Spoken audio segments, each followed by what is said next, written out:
Well, that's a good idea. Okay, we're live. Hello, chat. For those of you tuning in, I'm James Craig. I'm a self-published author and not a professional. I am more of a professional writer than I am professional gamer. You will see mistakes. Please. And I have two guests. One viewer, one friend of the channel I should who. probably mute the stream. There we go. Why Just is had that to not do that muted? myself. Tuning in, I'm James Craig.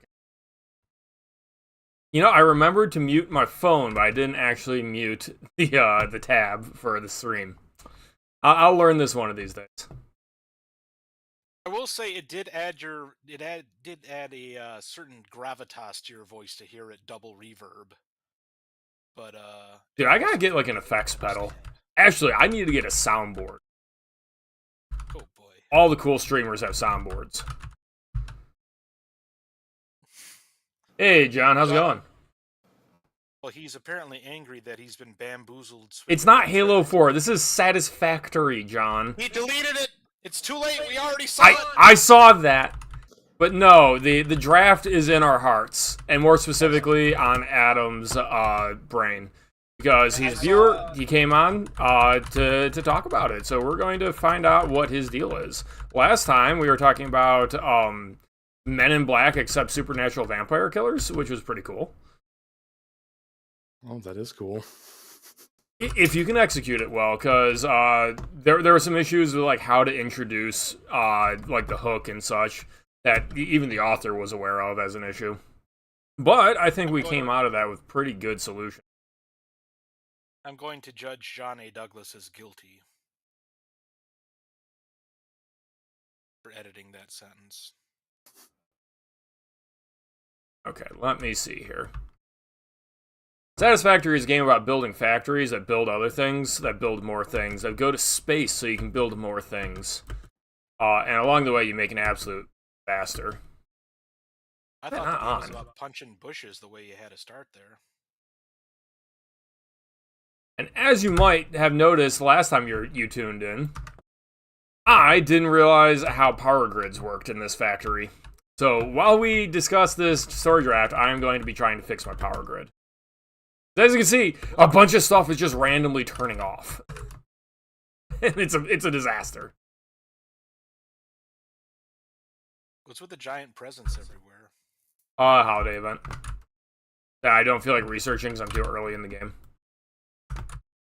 Gosh, and I thought like regular top-down Factorio was bad for figuring out how to manage shit. This is crazy. It looks very pretty, I'll give it that. You know what? I am actually just going to start disconnecting things. I'm just going to shut my factory down for a bit. So Adam, what is this story draft that you were saying you had problems with? Because this conversation started about basically my video earlier this week about like, oh, here's a timeline of what to do to publish a book in a year. Which, did you watch that? I did before I went to bed this morning, and I will say the idea of how you would map it all out, and a draft would be done in 6 months. I don't doubt your capabilities to do that, but like that was blowing my mind just even thinking about that. Well, sometimes so I could spend like a couple months on a single chapter. Okay, so you saw how I calculated that, right? Yeah, I was watching you break it down by like weeks and stuff. Well, you just say how much can I write in a day? How long is the book? Okay, I write through it. I probably should have stressed that the trick is don't delete stuff, because that first draft really doesn't matter. That was something I tried to stress, was that first draft. You are not going to be showing that to anyone except your private partner, because it's going to be bad. So which is supposed to be a license to like not worry. Your first draft is only for your private partner and you. Don't cheapen it by leaving it out like that. Which is something I try to keep in mind, because it is something I'm aware of, but I tend to just have this habit of like, if I recall some of my earlier writing, or if I have a problem with it, I tend to just, it really starts to irk me, so I just end up eating it and then starting over again. what I end up doing is I keep a separate file for what I call snippets. When I go through my first draft, if I cut something that I think might be handy to have later, or if I think has some sort of redeeming value, I'll put it in the snippet folder where I can reuse it or put it back if I think that it warrants it, or even just keep it and use it some other story.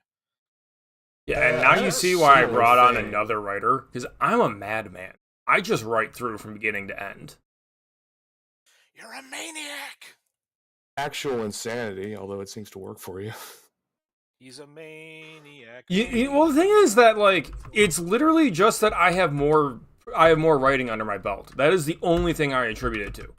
I write through. I finish drafts, and because of that, I have finished.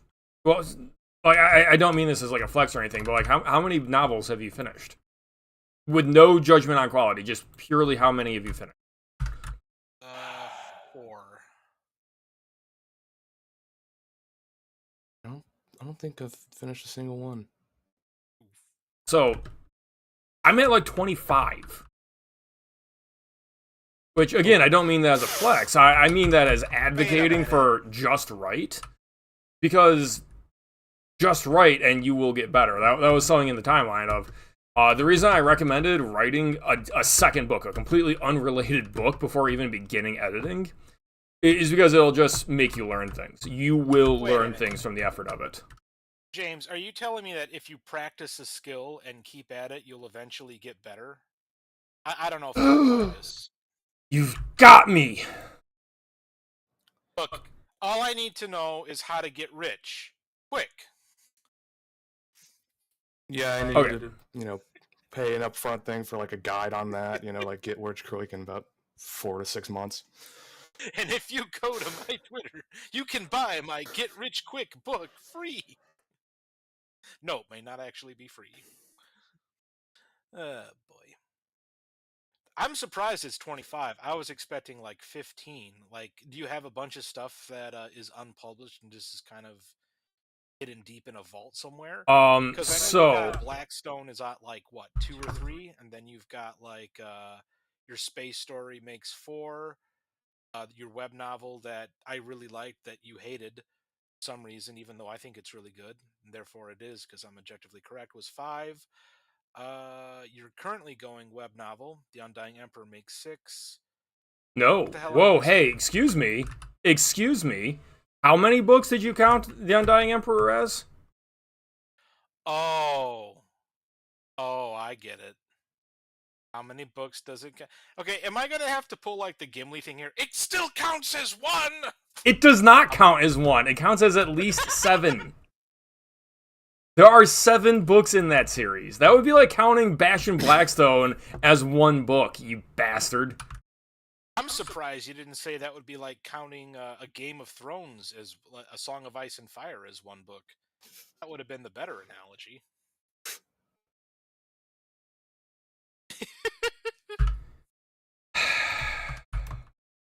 He's just hovering over the mute button right now. Rip. But yeah, no. My debut book was something like my 14th book I ever wrote. That so maybe it's just a strong case of copium. But yeah, the more you write, the better you'll get, and the more confident you'll get. So there's also stuff that you're just not gonna learn, like from reading about it. Like, my first book is a thing that none of you will ever see. It is locked away in like a freaking a black vault at this core of the planet. But it did teach me stuff about pacing, stuff about you have this much space to work with, you have this much attention resource before your reader gets pissed off and leaves, etc., etc., etc., etc. I mean, a lot of people say write short stories first, and that actually is some good advice, despite Craig hating short stories. But well, no, hold on. Short stories do extremely help. I don't deny that. I just despise them. No, I know. That's what I'm saying, though. Like, if you don't like short stories, like I prefer longer form, but it is kind of like just doing exercise. You don't really want to, but you kind of have to.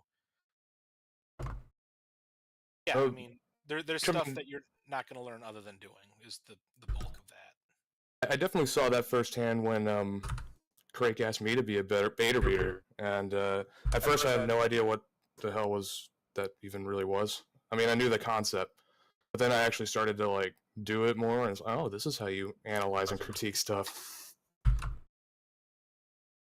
Yep, that is why that was in the timeline. Like I said, you learn, the last step of learning is teaching. You need to explain why they're crap. I mean, not necessarily. I've had plenty of teachers who didn't know what the hell they were talking about. You got me there, sir. Hard to argue. Ha, ha, ha.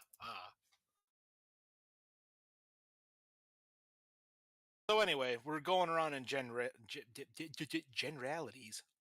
What is your draft about? It would be about a pair of conjoined twins on a journey through like a hollow Earth sort of thing.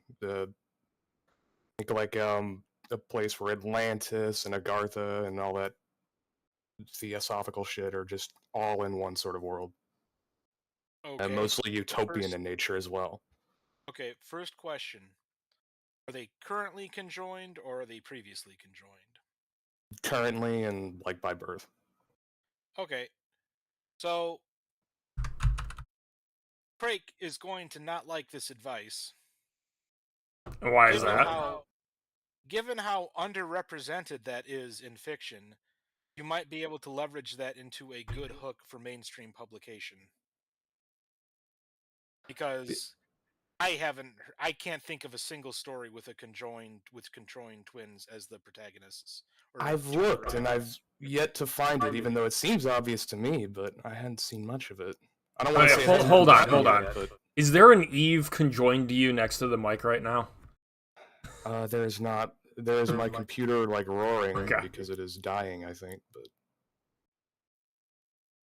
yeah, I just wanted to check. If this was lived experience. Oh no, I was worried something was bleeding over on my mic. No. Okay.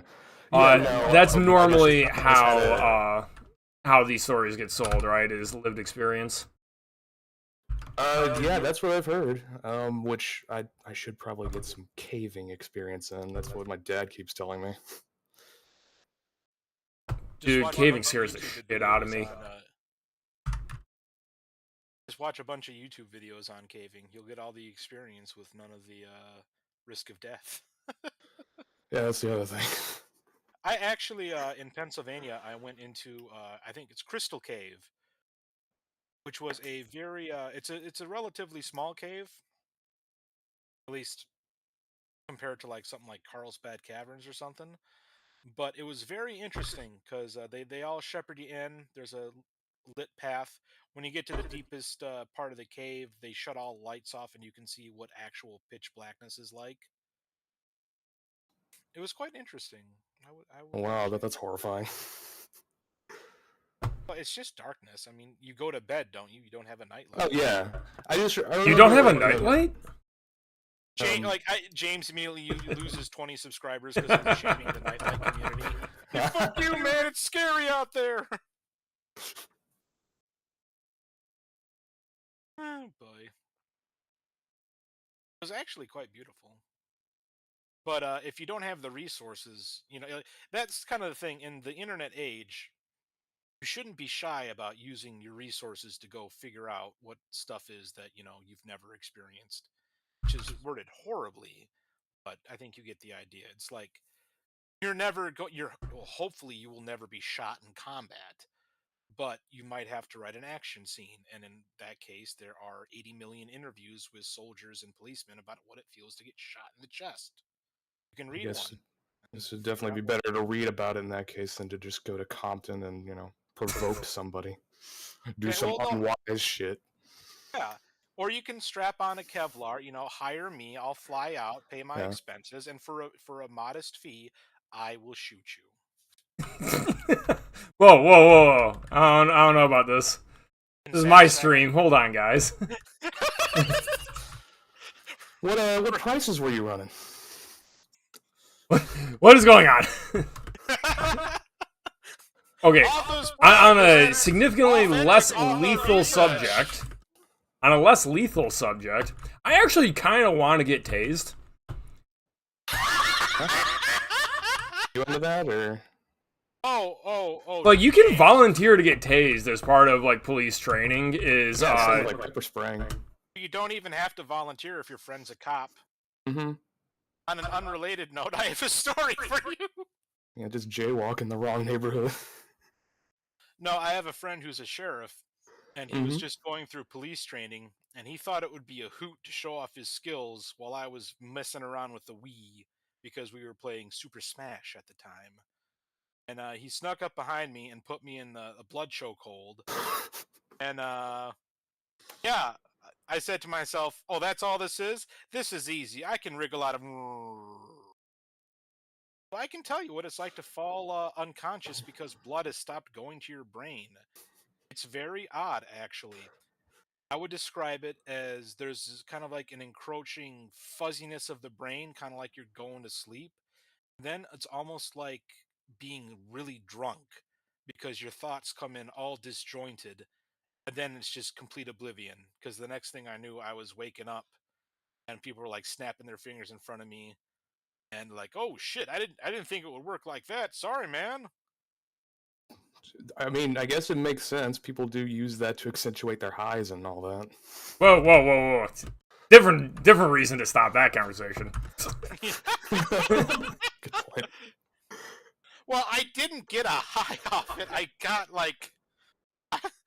like not even scared, because like even like to the last second of consciousness, I was like, okay, it's just an arm around my neck.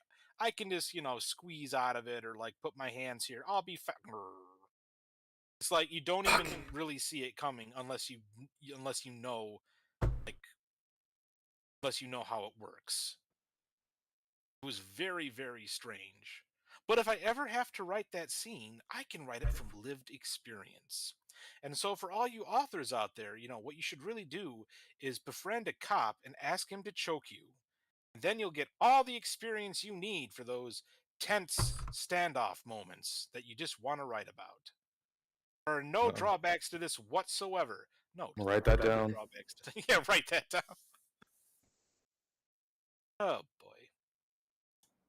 So yeah, that's my crazy story for the night. Anyway, back to your draft. All right, yeah. Back to the draft. Tell me why you stop. Why do you stop on a draft? Let's go back to that. I'll probably either continue on for a few chapters, either through outlining or drafting. Start to dislike either certain details about what I've previously written or about where I'm going, and then that'll spiral into, time to yeet this whole thing. Huh. So it sounds to me almost like you're being indecisive about what you want your story to be if you continually toss everything and restart. Yeah, because it'll change a lot. Certain details will stay the same, and then the entire plots will change, and then it'll just continue like that in a cycle. Okay, so I think your problem is that you're thinking of this as a continuous story. You seem to have actually abandoned multiple books and written different books, is how I would diagnose this. Kinda, yeah. Now, don't you feel better? You have failed to write 10 books at this point, which is a lot more impressive than failing to write one book. When you put it that way, I love how you phrase that. Failed to write 10 books, just like you failed to write these. I mean, I'm just pointing out, just as a bit of self-report at the moment, I have in the middle of Undying Emperor right now. I uploaded the first chapter to a sci-fi book I was planning to write, which was actually rewriting a manuscript I wrote years ago because I feel like it had a lot of potential, and it didn't work quite right. And it is still on there. And I still have a document that's 40,000 words deep that I have abandoned. And this is the first time I've publicly admitted that that story is fucking abandoned. See, that's your problem. I have never abandoned a single story. I have merely placed them in the waiting queue. I mean, maybe one of these days I'll go back to that sci-fi alien killer thingamabob. Oh, are you talking about your tower story? Yeah, that one. How are things powered right now? I don't understand. My fuse is off. I've been trying to map it out in my head since the stream started, and I've kind of given up. I'm not gonna lie, I'm getting friggin' Fallout 4 colony builder flashbacks from this. Just trying to like make sure. Do I think I have 2 power grids right now. I don't know why. Well, clearly it's because of redundancy. One power grid goes down, you'll have the other one. Don A. Douglas wants you to do a barrel roll, but I'm not sure how that's going to work when you're just running around with a electroprod or whatever the hell that thing is. Looks like the cattle prod from Deus Ex. I think John is just saying that he's bored. Which, John, go enjoy your 200-some sales and leave me alone. Jeez. He completely mocked me with his book sales. You don't tell your single viewer to leave. What's wrong with you? He can't get offended. I still have moderation powers on his channel. Go away. We don't need your view. We can do it all by ourselves.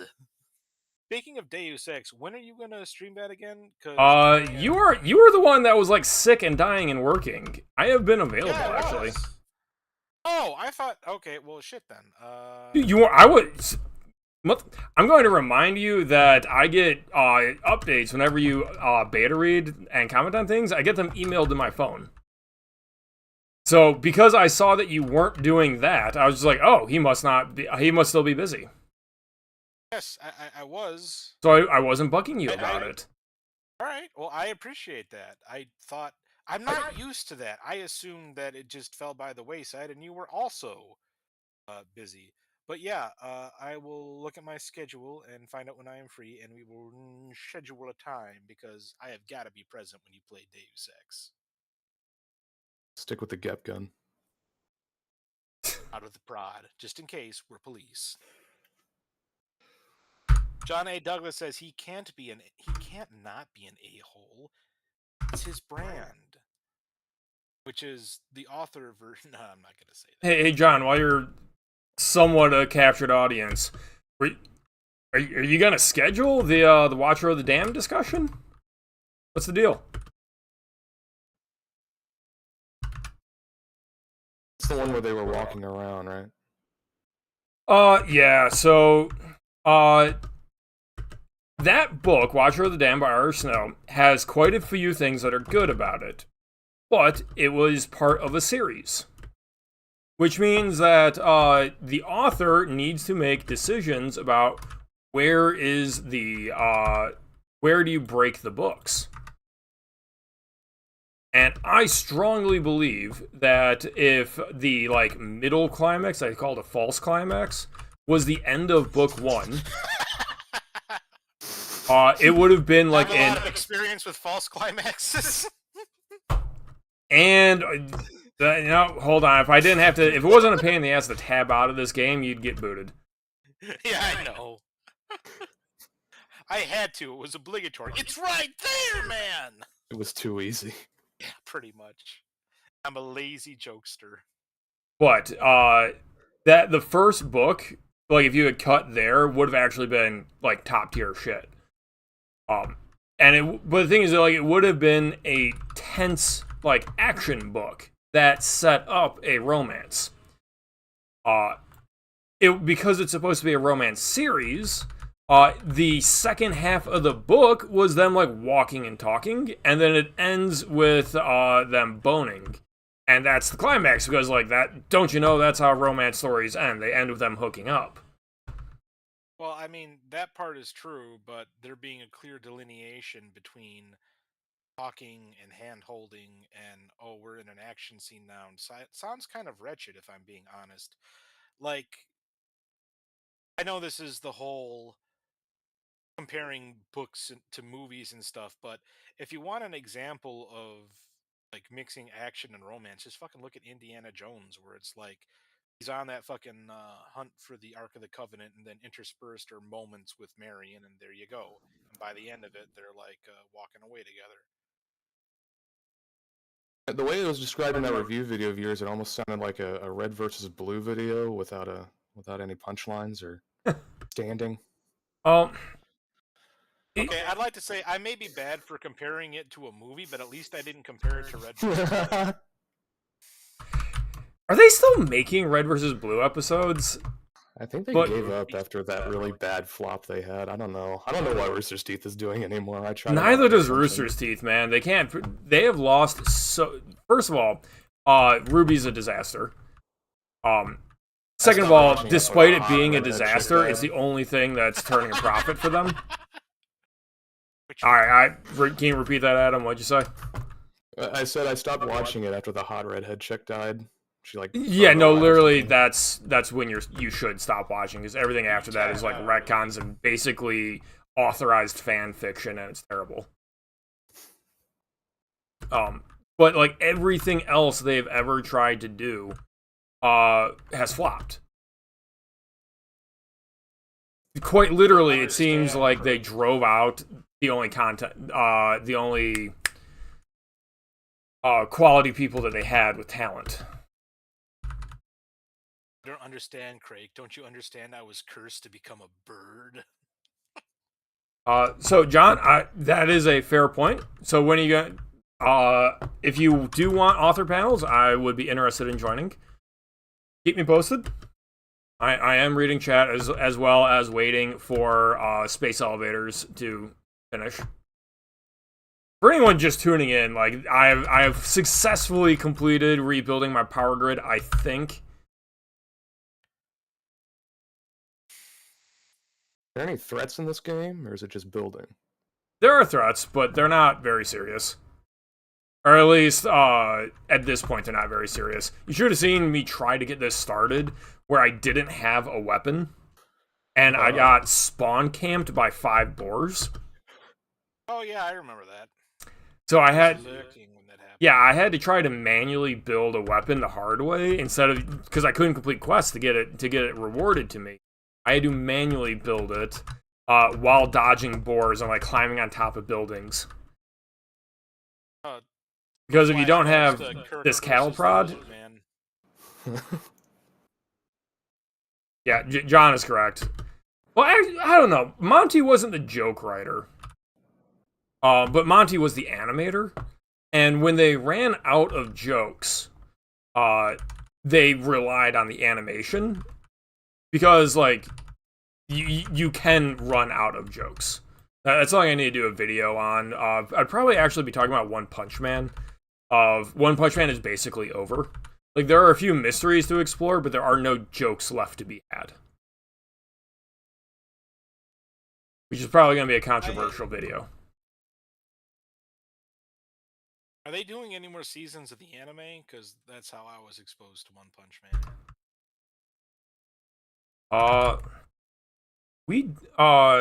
So the relevant news there is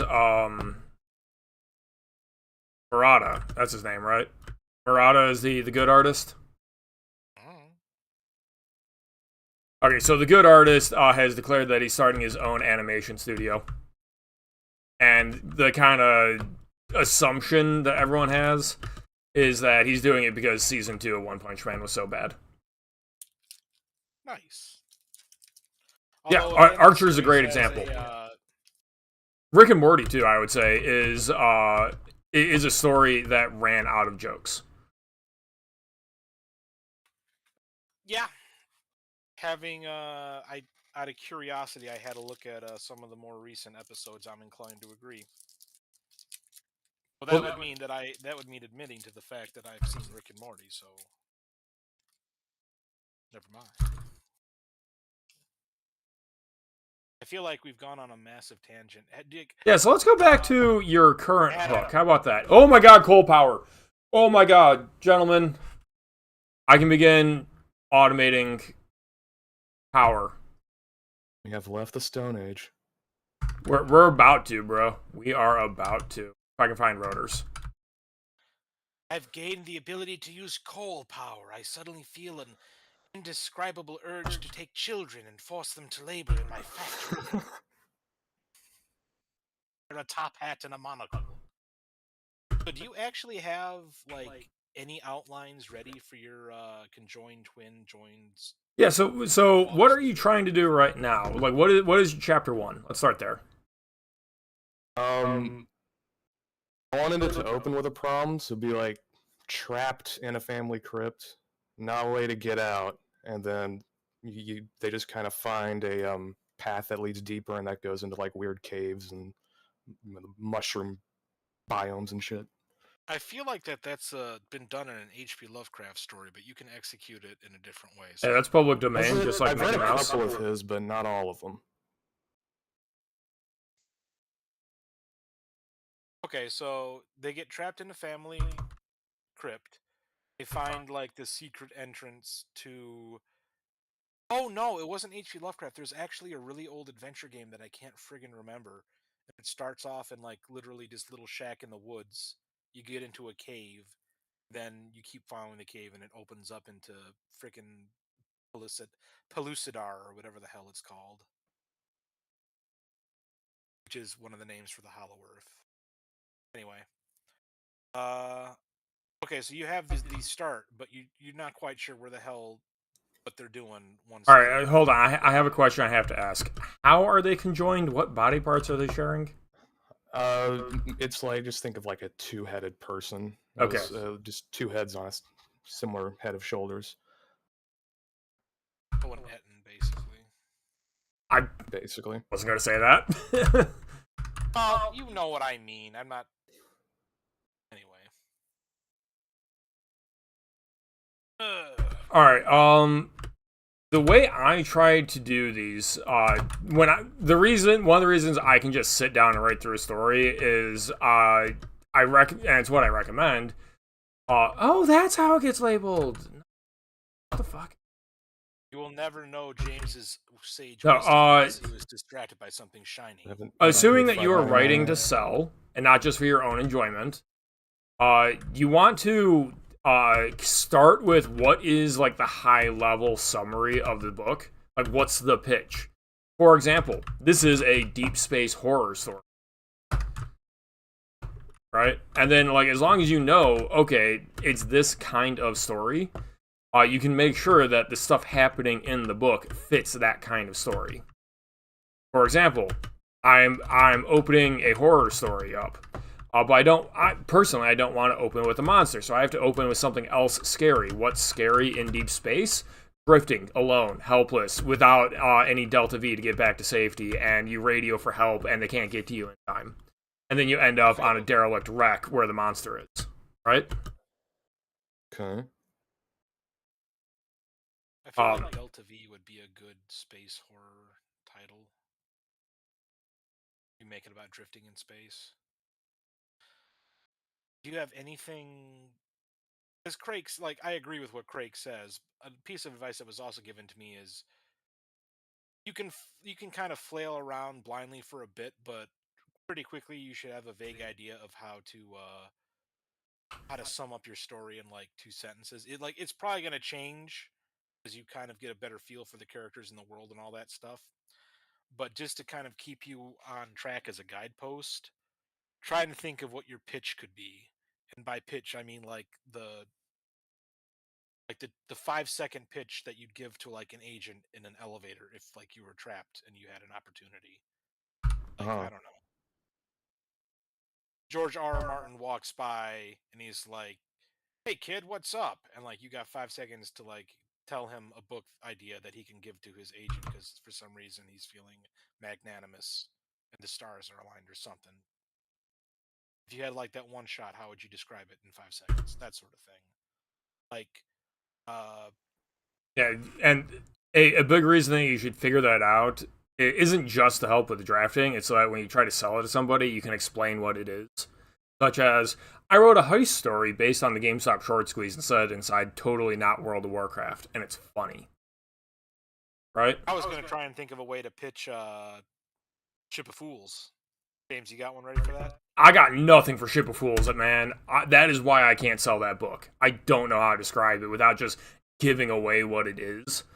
Because, like, the only way to summarize that is survivors are stuck on a ship and a mutiny cycle breaks out in basically an allegory of Civil War where the main character is the unstoppable super soldier, but the only thing violence can't solve is maintaining the peace. Yeah, that wasn't too great. I feel like you can... That's why I don't talk about Ship of Fools much, man. Well, no, I feel like trapped on a ship with desperate survivors, a super soldier desperately tries to keep everything together, but as people get desperate and his options run out, he finds that tougher and tougher choices need to be made until finally it all comes to a head. Only it all comes to a head is a shitty phrase. Replace it with something more akin to what you want to describe your climax as. Okay, so Something along those lines. how are you using the fact that they're conjoined twins? Like, is this a family story? Okay. It's about family. Kind of, sort of. It was mostly about the lost civilization thing, but when it came to that, it was always something that's admittedly just like a blank point in my outline. Okay, so they're different ideas for Argentinians different trying to dynamics, but rediscover nothing. their roots by getting into their grandfather's occultism. There is a part Wow. of that I wanted to do at the beginning. Author's Play, I expected at least you to get that. Wait, what? For shame. I suggested that they're Argentinians getting in touch with their historical roots by researching their grandfather's occultism. Well, I didn't hear you say Argentinians. Yeah, I didn't hear it either. Spicy reference for YouTube, though, Craig. Good God. I don't know what you're talking about. Argentina is a lovely country. I think. I've never been there. A lot of interesting demographics there, too. Buenas noches, mein Führer.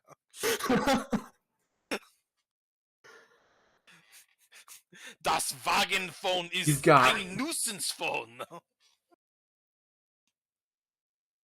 I chose a bad base. Okay, so for the people watching for the video game, I don't know why you'd be watching for the video game, but I'm going to clue you in. In order to not have to constantly cut down trees to power my factory, I have to go get coal. And the closest coal is a half a mile away. So I'm going to be walking for a while. Does this game have an auto walk feature, or do you just have to press the button? I gotta press the button. Ouch. Alright, here's some combat. Jesus Christ, where'd it go?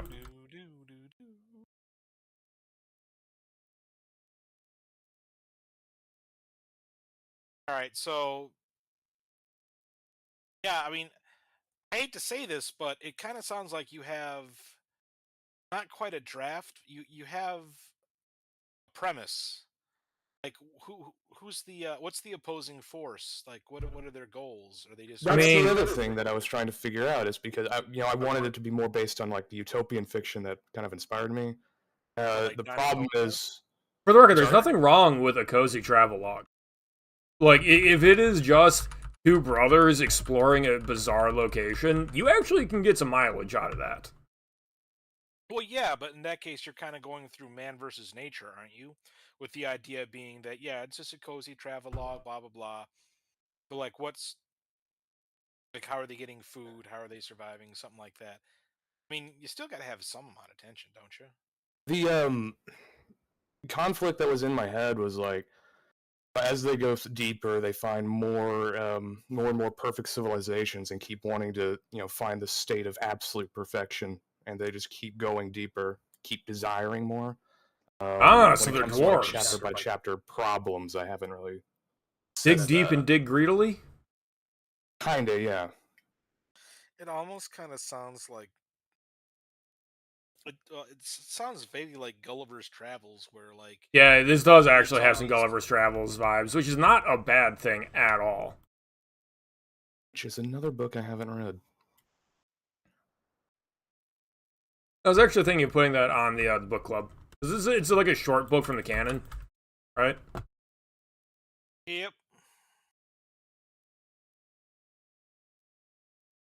The Lilliputans and the Broadbeginians, all that kind of thing. Hey, John, did you actually read Legends and Lattes? Because, like, I'm genuinely wondering if I should. I really think that it popped off literally because it looked good to, like, have on your TikTok because without actually having to have read it. It's just like, ooh, coffee. Aren't I cute posting this? Is this just actually pure coal? Yeah, it is. It literally says right there, pure. Well, no, Murray. He can't read. He's an author that can't read. What you don't understand, my dude, is that normally there is a pure deposit that gets depleted on top, and then you have to put the minor on garbage above. Understand that. Well, what you're describing with Legend and Lattes kind of sounds like. Have you ever read The Fairy Queen by Edmund Spencer? I have not. There's a passage in it that I think of often where the main character. I'm sorry, not even the main character, it's the narrator is describing this one monk as the Bible at his belt was well thumbed but never read. Which is a way Wait, have I read this book? What'd you say this book was? The Fairy Queen by Edmund Spencer. Huh. An old English story that's considered kind of a classic myth. About the Red Cross Knight. Have you ever heard of him? You're catching me in a blind spot, dude. That's okay. But anyway, you should look it up at some point. But I bring it up because there's this one passage that I think of often where this monk is being described and the Bible at his belt is, quote, well thumbed but never read. Meaning that he'd bring it out often and show off that he had it, but he never actually sat down and read the damn thing.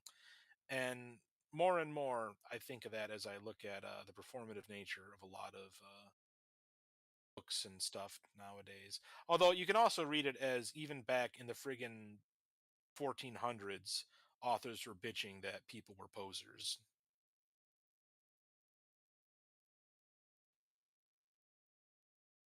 Oddly based, actually.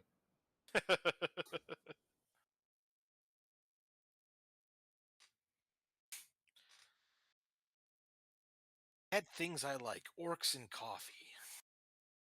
He is quite the orcophile, as you know at this point. You should make like a 40K story where it's just orcs drinking coffee. It needs more beans. There's a joke in there somewhere. I don't know. Why did I think automating my power would go easy? Alright, hold on. We're off topic here. Adam, do you want it to just be a cozy travelogue adventure? Or is that Not really. Okay, yeah, so you need to be pulling a Gulliver's Travel and bring them into conflict with the people, I think. Unless you want to go like Cthulhu Madness route. No, well, Because I'm I'm gonna agree with all this play. Who's the antagonist of your story? One of the civilizations they visit at one point in the story is like just completely war torn. That's so far the only actual like proper conflict though that I've got so far. Well, you That's can meant to be easily- more shown as like a climax.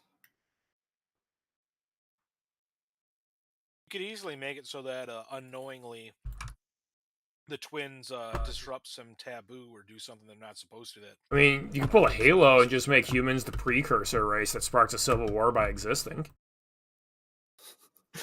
Precursor races are a part of it. It is largely inspired by theosophy. So before it got completely ruined by Microsoft, did you know Halo's lore? And you can thank John Douglas for having me think about Halo right now. I know a bit. I've played the base games. Okay, you don't. I don't remember how much was in the Halo 2 and Halo 3. But the Covenant is like an ignorant group of various tribes brought together by the prophets, misunderstanding technology they can't actually access. And then when they finally get one of the oracles functioning, and the AI starts explaining everything, they realize that their entire religion is wrong, and the entire reason for all these different species to be together and unified and working was based on a lie. So they choose political security over reality, essentially. And that's why they have to exterminate humans because they label them demons for perverting the truth as they declared it. And obviously that leads into having to discover the actual truth, because humanity is losing the war. They're in danger, and the flood are coming back and all this other good stuff. I recommend reading or consuming widely. Forerunners and stuff. I didn't know about that. Yeah, because that was the good lore that Microsoft got rid of. Because Microsoft is dumb.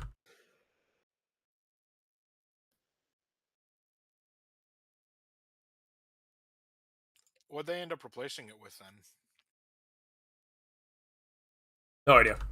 I refuse. So when I saw that Halo Reach was retconning the book Fall of Reach for no particularly good reason, I was just like, oh, I'm done with this. Just do a Games Workshop and change everything every couple years so everyone has to buy new books. That is one of the big complaints I heard about Reach was people who read that book, which I read a bit of it when I was like really little, but I couldn't remember it by the time Reach came out. The Reach book was like the backstory to the games.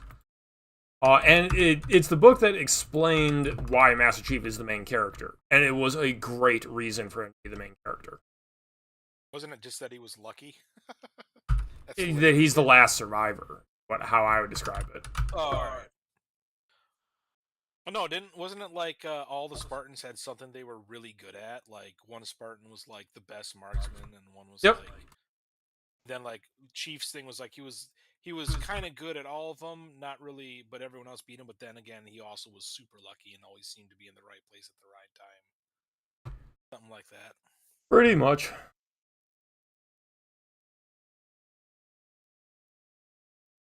I think John's talking about the failsafe. E6 steel. Do you have an idea of what these civilizations are going to be like? Do you got like a lineup ready?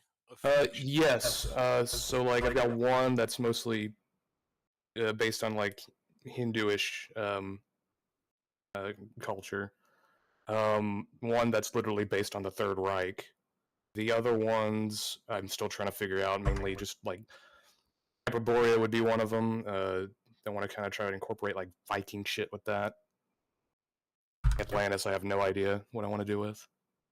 Are you gonna go into like the Vril Society or Oregon? Yes. If you're going into all this shit. Oh yeah. That's also one of the inspirations.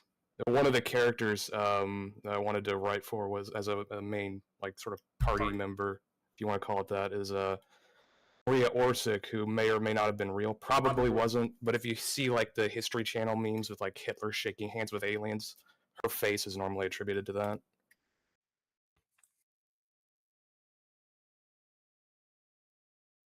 Interesting.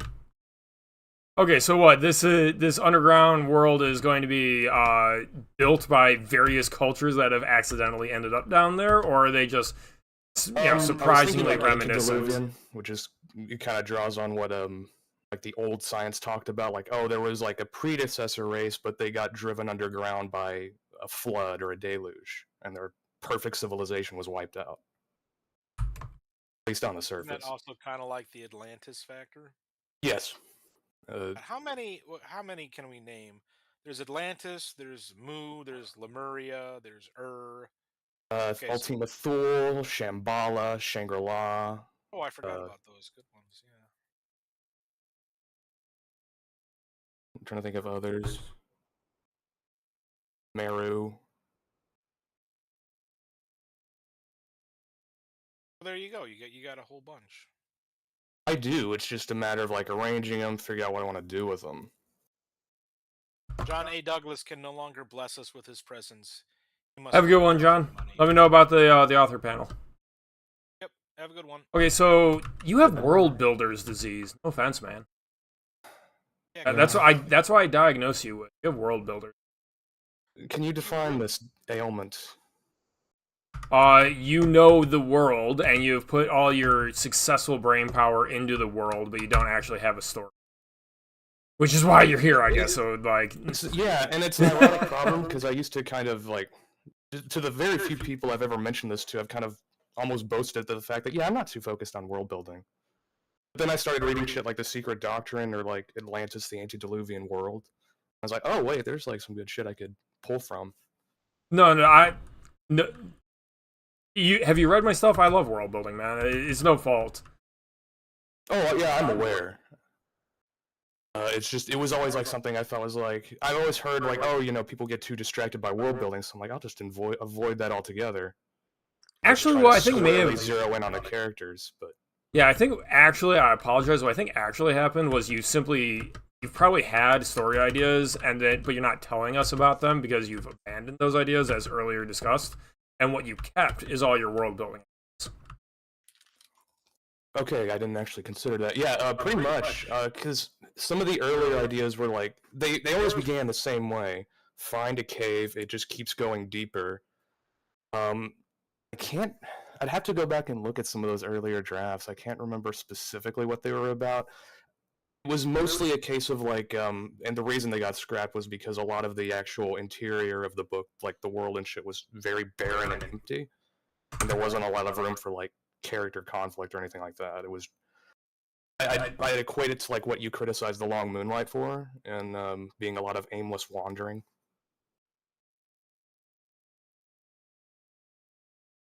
it's easy enough to fix. Just come up with an aim. Wandering is fine. Yeah, so literally, as long what you need is an objective because your characters need to be going towards something. That's all. That is the only thing you're missing, I think.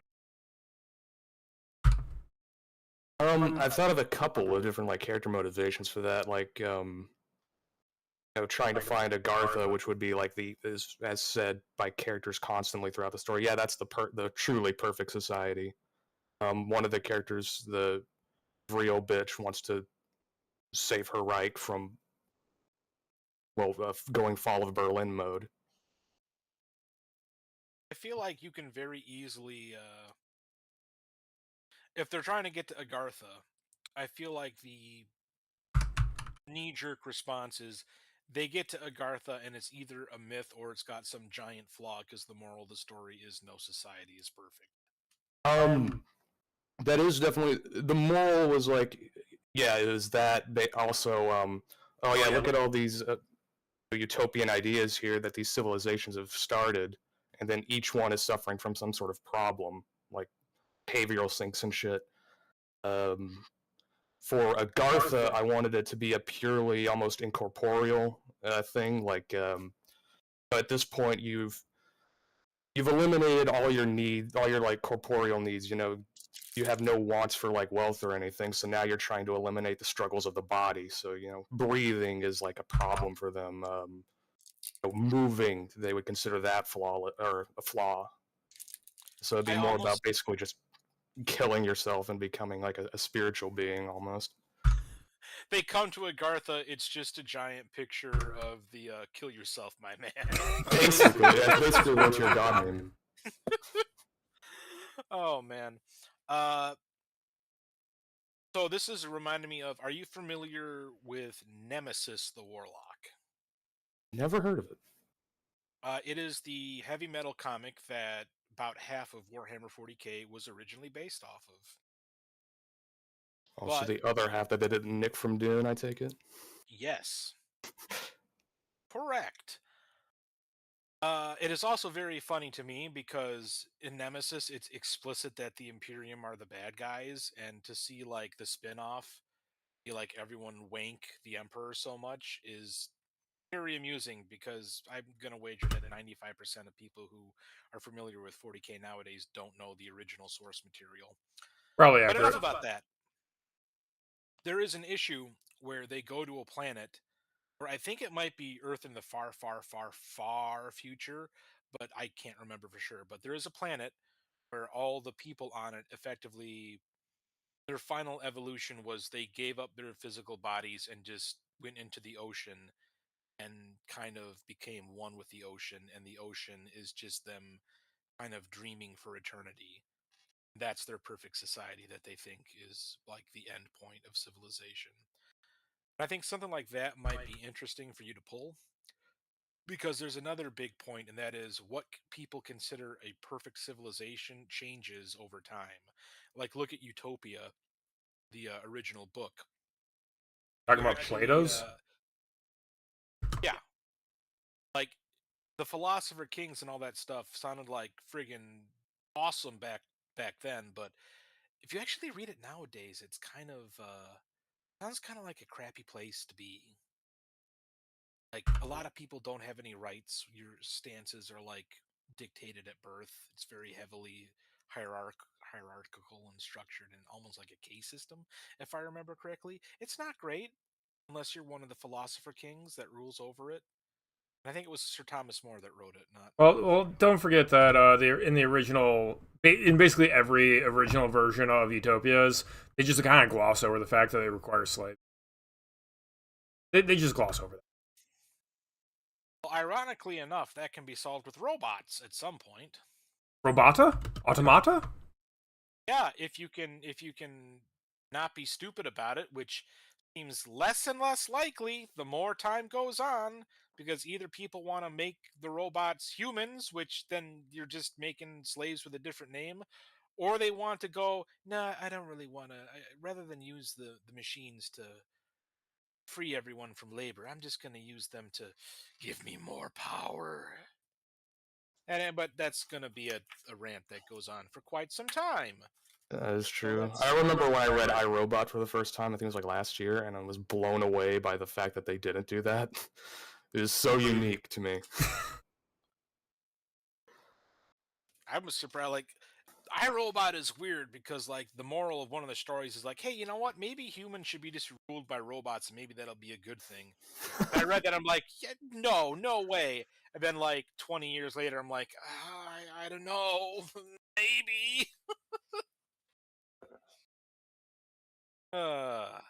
But yeah, I think there's fertile ground for you to make a good, enriching book with with the theme of what the hell is wrong with civilization.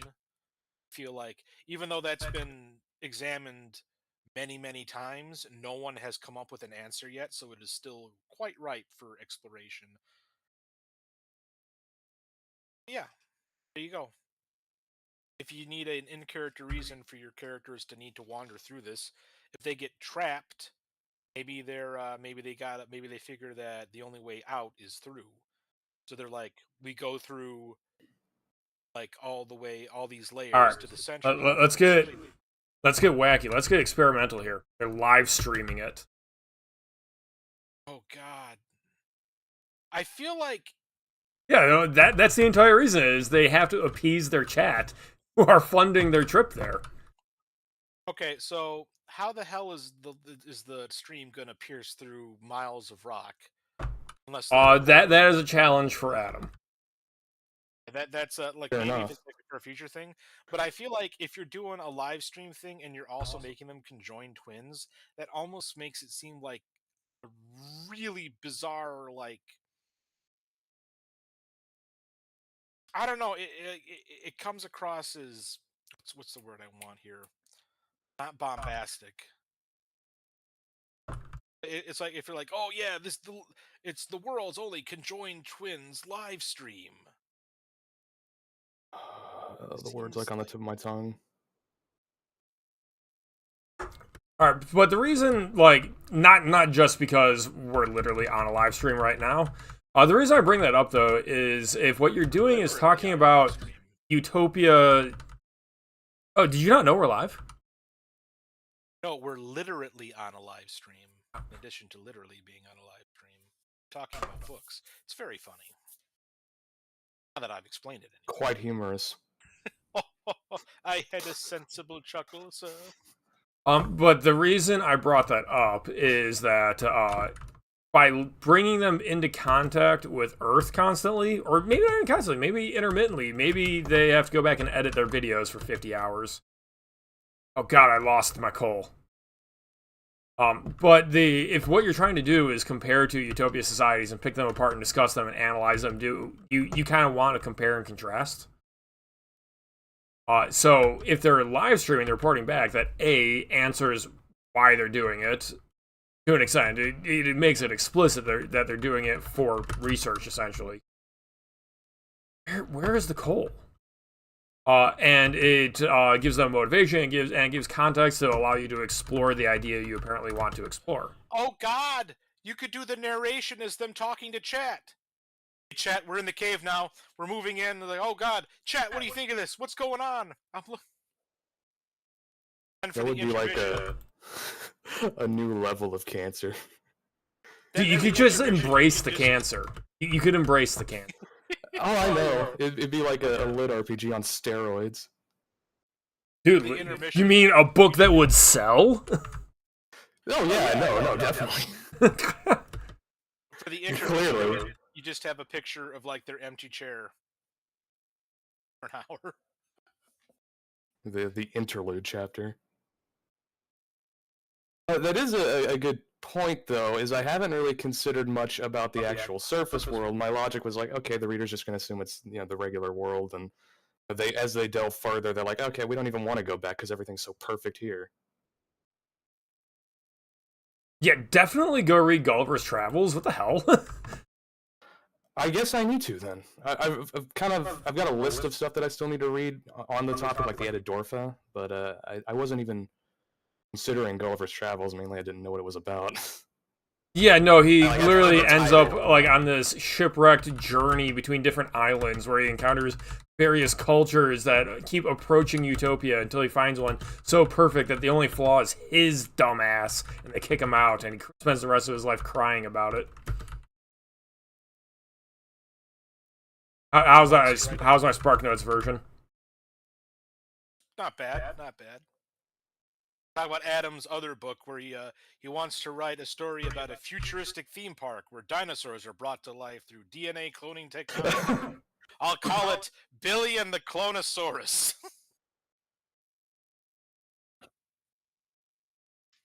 You got free glasses of water to figure out where the dinosaurs are at.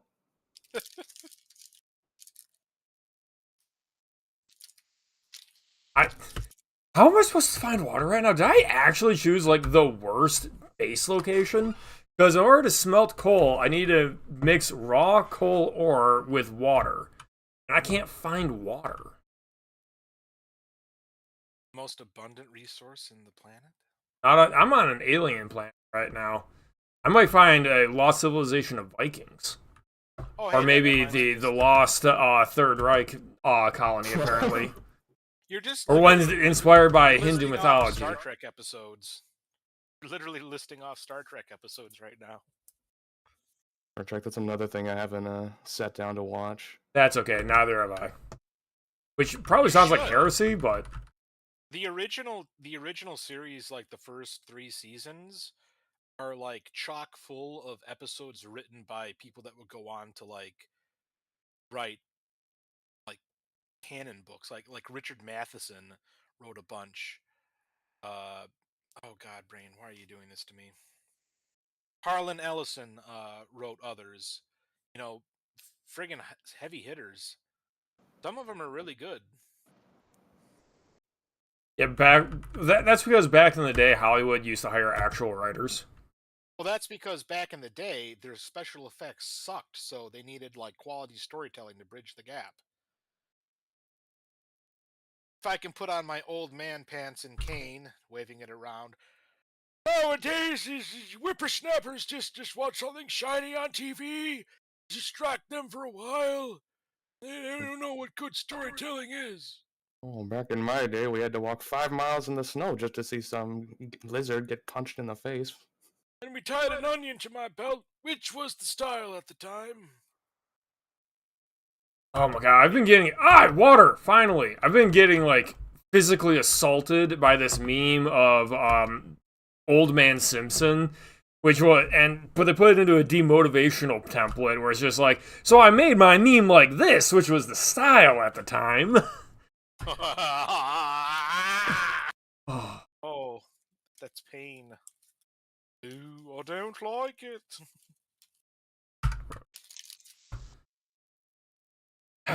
Okay, so the long and the short of this is that you got to come up with something approaching an outline before we can do too much here.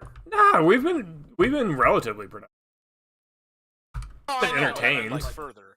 The only thing I can think of is, like, do you have ideas as to what civilizations each flaw might be and their strength and whatnot? Yeah, the ones that I've defined. So like Lemuria, that one I've thought a lot about. That one will probably be like a behavioral sink situation. Shambhala is where the Aryans live, so that would be like, fighting other races and shit until you basically just exhaust yourself and die. The Hyperboreans would probably be more like anarcho-primitivists. Sort of, yeah, pretty much. I mean, so like, are these civilizations in contact with each other? Primitivist collective. No, actually, like, I kind of wanted to incorporate some, like, Reddit memery in there. Not, like, explicitly, but in similar ideas. If some watery tot lobbed a scimitar at me, they'd lob Like the trad pagan types. Basically, it's like Skyrim. Like Ulfric Stormcloak just kind of lords over there.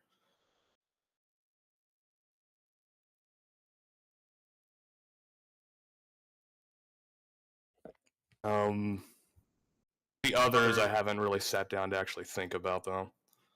Are they in contact with each other? Colony, man. Sentient ocean for the final one. Or actually, you know what? Make a more relevant and sadly probably more. Do you just recommend he use the ending of Evangelion? Fuck you, James. That's what I just realized I was doing. The perfect society where everyone is in perfect harmony with each other by being dead. Hope you like Tang.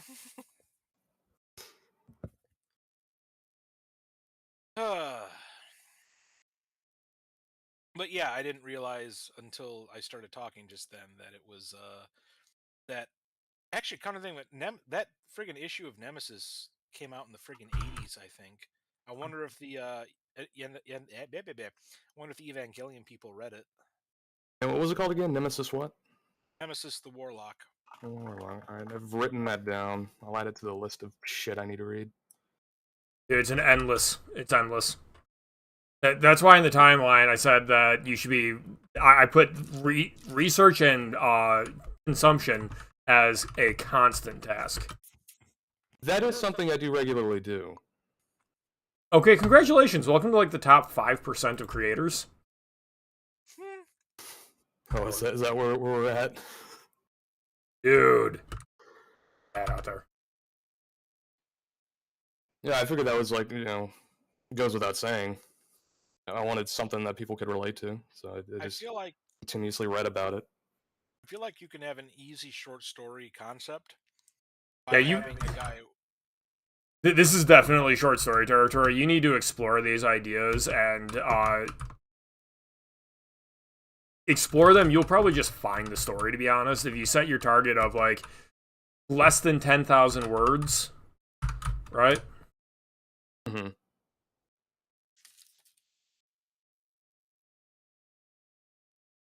No, I have a great idea. Listen, retitle your short story, because they're conjoined twins, right? Retitle it The Crypt of Andy and Lele.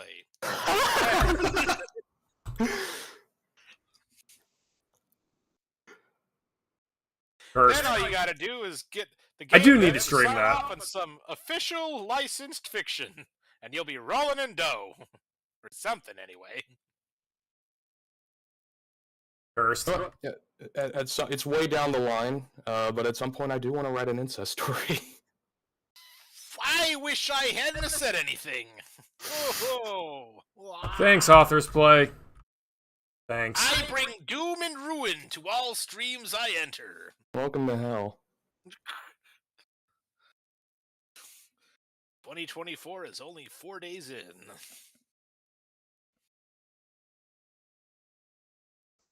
Oh, but anyway, you could probably make a this is off-topic tangent. There's probably meat for a good short story where a man wishes for immortality so he can friggin' go through his book backlog. That's a Twilight Zone episode. You stop right now.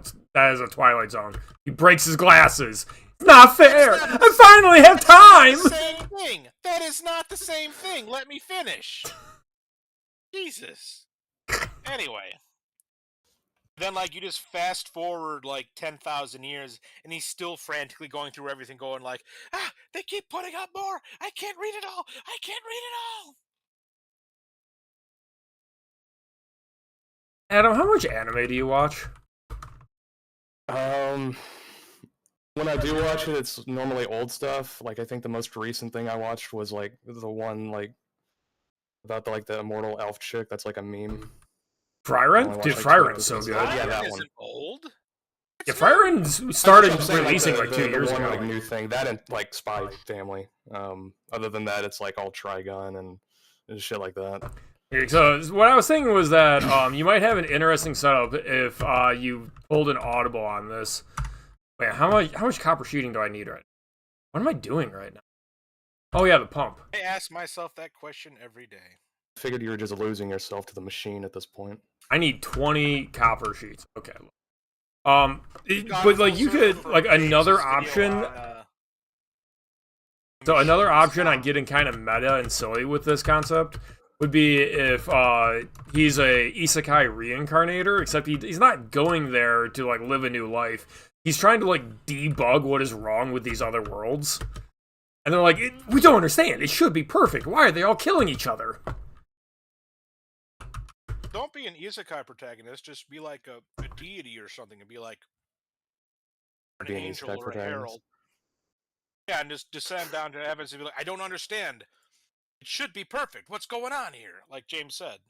We gave you humans everything you could desire, and you rejected it. We had to reboot your civilization to the 1990s. Almost get into like some Gnostic territory there, which I did want to do. So that's kind of an interesting idea. I actually have a novel where the big twist is it turns out that the repeated cataclysms of this one world are because literally the deity of that world keeps resetting everything because the humans of that planet keep fucking up. They keep reaching like these quite near hypertech civilizations, and then they inevitably trigger some ancient evil or get super corrupted, and then he has to basically descend from the heavens and blow. Oh, so he's playing Dwarf Fortress? Yeah, probably. Holy shit, that is what the game is about. Oh boy. God, what was the other thing? Shit, I lost my train of thought. Oh, right. Or you could do you could make it so they're conjoined twins, right? Yeah. They're two isekai protagonists that reincarnated at the same time in the same place. Well, that's just two people stuck in a body, and at that point, you're better off doing two souls in a body, and they swap control.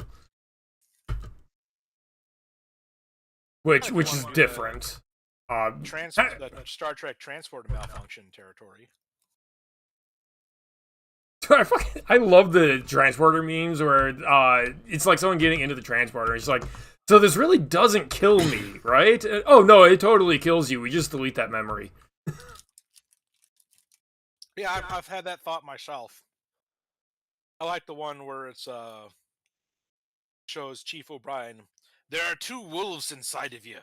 Sorry about the transporter malfunction. I was about to say something way more fucked up. Oh, yeah,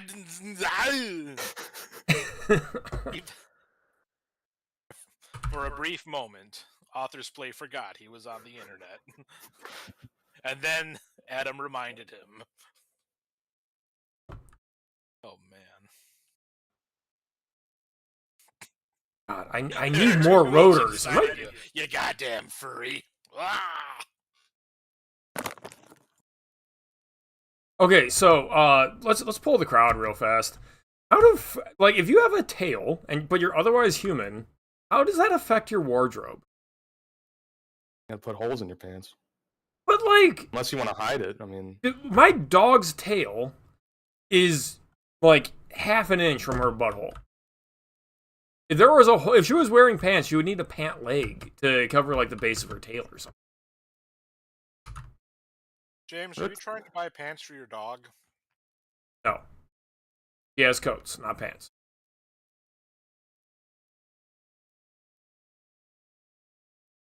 what are tails even for again? Why do they need those?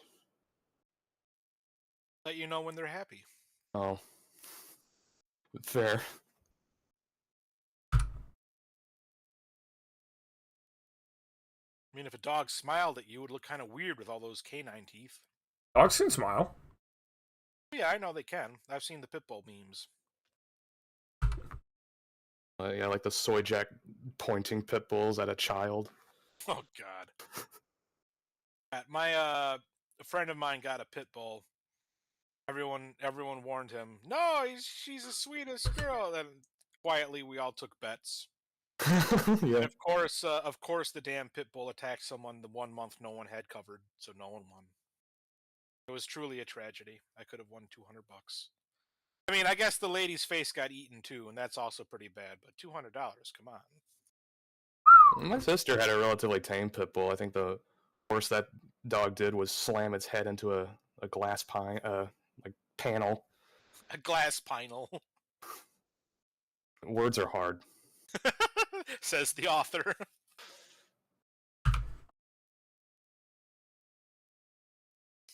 Unlike the wind. That's wind, Mom. I've only read it in books. Oh, boy. How far over the Simpsons reference quota am I today? Double? Triple? Just keep coming for some reason. I don't have my tally marks out. Ah, well. All right, hold on. As we continue making references and derailing and talking about what ifs and so on, do you have other like actual questions I might be able to help with about drafting, or am I just like unhelpful because I'm so weird? I think the only thing I really have a question of that I'm still not completely clear about is because you said it earlier in the guild, which kind of like let me tilt my head a bit. Was what do you mean when you say like outline as a trap? That's probably just me having a personal issue with outlining. I can't outline. I've never been able to write an outline I was happy with, let alone stick to. Because an outline is just a short form of the book. It's writing the book without all the details, basically. But people treat it as like this reference manual so they can hop around and write out a sequence. Then basically every time I hear that, I set a timer for how long it's going to take for people to complain that they couldn't stick to their outline. It's like, yeah, because you shouldn't. When you write a story in that short of a form as an outline, you don't really understand your characters. And like that's how you get people talking about like, oh, my characters just didn't do what I wanted them to do. They said that the story had to go in this other way. It's just like, well, if that's what you think is happening mentally, it's because you're pulling the story in a better direction, or you've actually dead-ended and you just have the wrong elements to the story. That is an option, I suppose. Well, first of all, when people do the whole, oh man, my characters just decided the story would go somewhere else, they're usually saying that to try and make you interested so you'll start talking about their story so they can talk about Also it. true. I mean, and fair enough. I mean, what author hasn't wanted to talk about their story when they were having fun with it? I mean, it's just, it comes with the territory. But you gotta kind of know the lingo. I kind of disagree.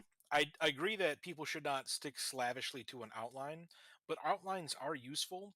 I kind of view them as like a skeleton, right?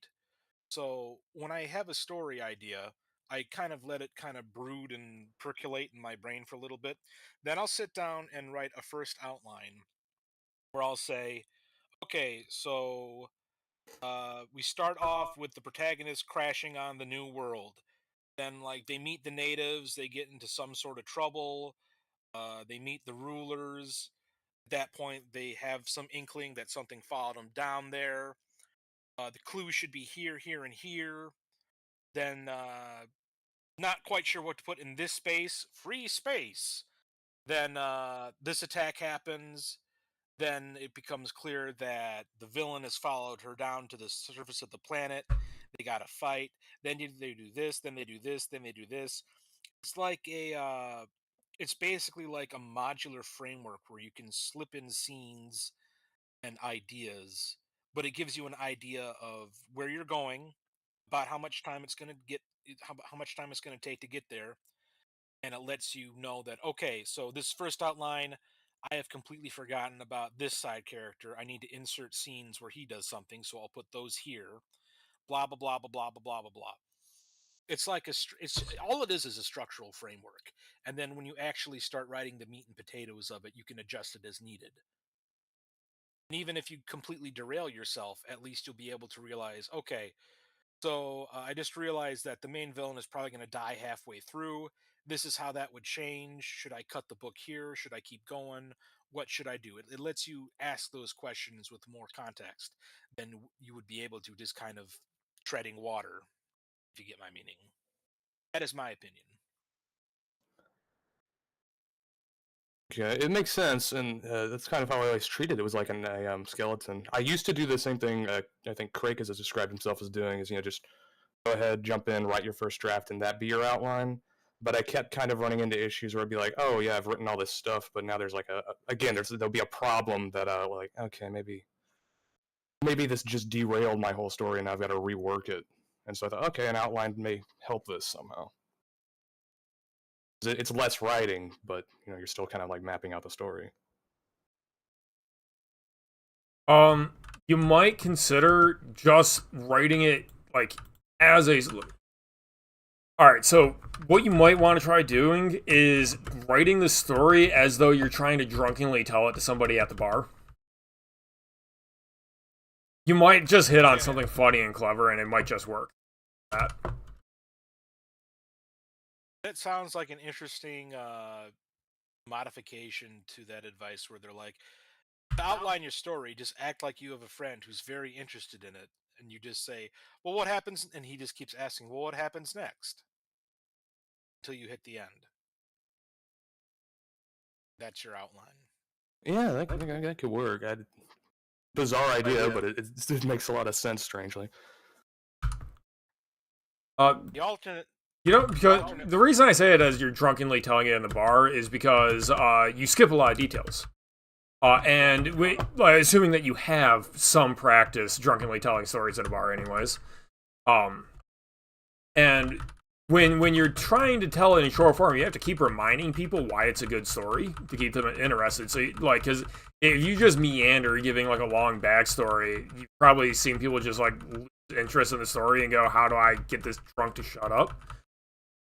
But if you keep like reiterating like why it's good. I'm sorry, James. You have to continually tell them it's a good story. Sounds so bad. Okay, now this is the good part. This is the really well written part. Read this part. Isn't that awesome? All right, now this part is really scary. It is so scary. This is what happens next. Okay, well, what you're forgetting is that the audience for this drunken story is actually you later on. And you do need to tell yourself, no, this is the scary part. This is what is supposed to be happening at this point. Am I wrong? Bush follow you around saying, "Clap, please." That would be horrifying, yeah. I get what you're saying. I just think it's phrased in a very funny way.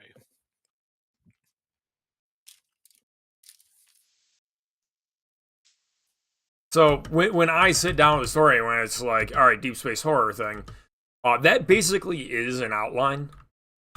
Because what that means is, all right, well, I got to introduce the monster. I have to have him kill his first person off. I have to do, I have to explain how the monster's working. I have to explain why the characters are vulnerable.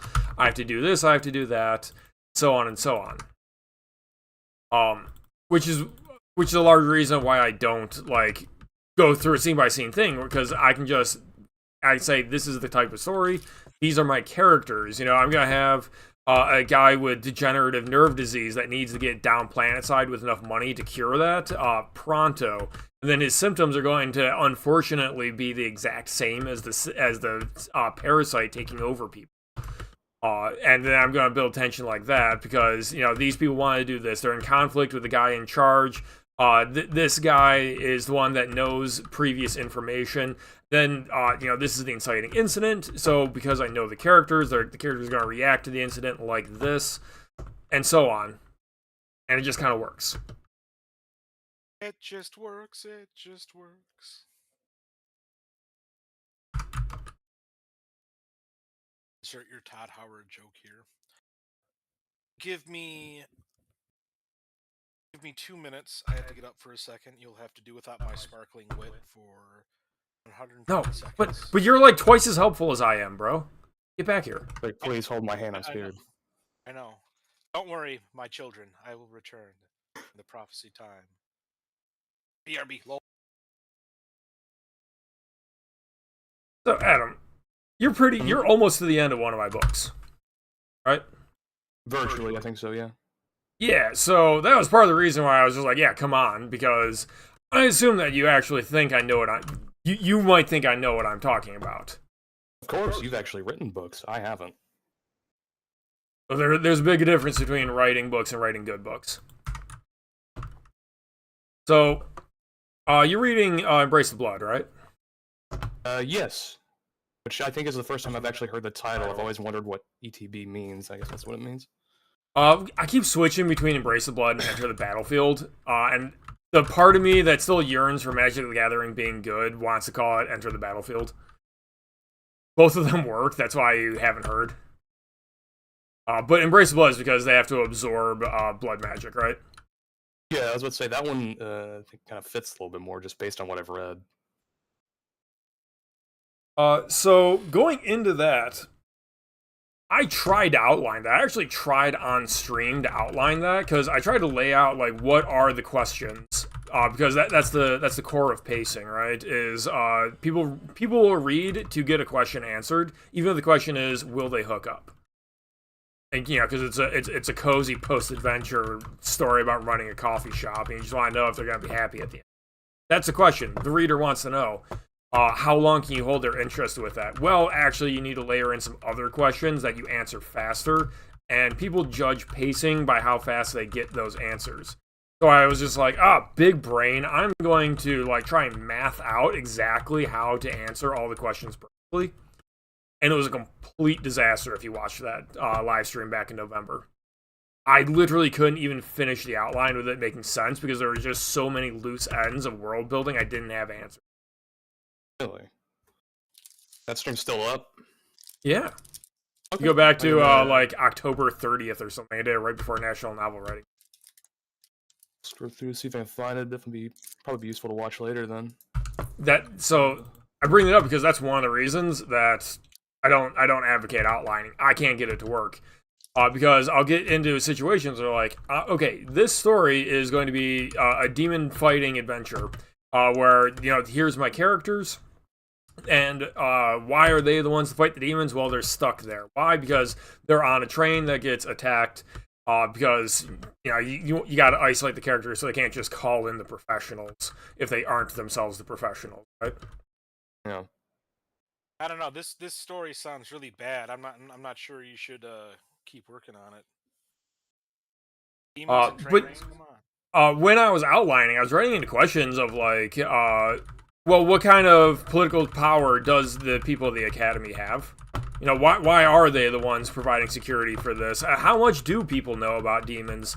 If they know this much or that much, they'll behave differently, which creates more tension. And I just could not make an outline that worked because, and I wanted to see how it played out on the page. Oh, which reminds me, you've mentioned the Prince of Hell like 4 times in this manuscript. Like, are you going to explain it at any point, or should I just infer that he's a prince and he's in hell? Is probably talking about the devil, but you talk about Uh, unexpected places. have fun with that. That's book 2.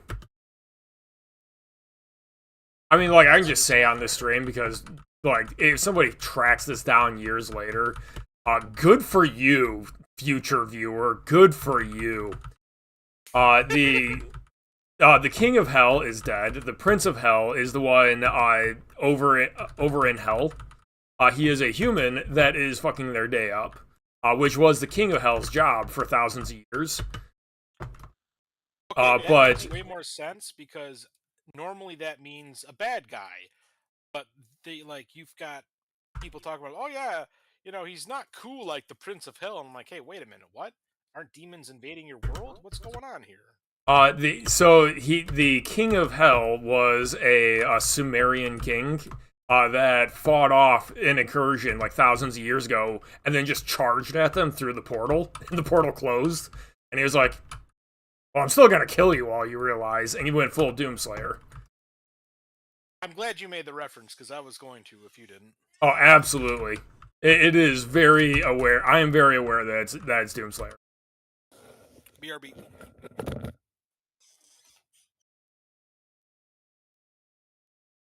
So ETB will be a series then. Yes, somehow. Okay. I'd assume. I don't know if I'll that's where you're going with self-publish it or actually send this to like Bane or something. Sorry about that. I had to get up and get a blanket. I'm cold. Yeah, so because it was an action story, I looked at it and I was just like, all right, so I'm taking the best elements of Ruby, Devil May Cry. Those are the 2 main ones. I just wanted to be like high style hack and slash. And Doom.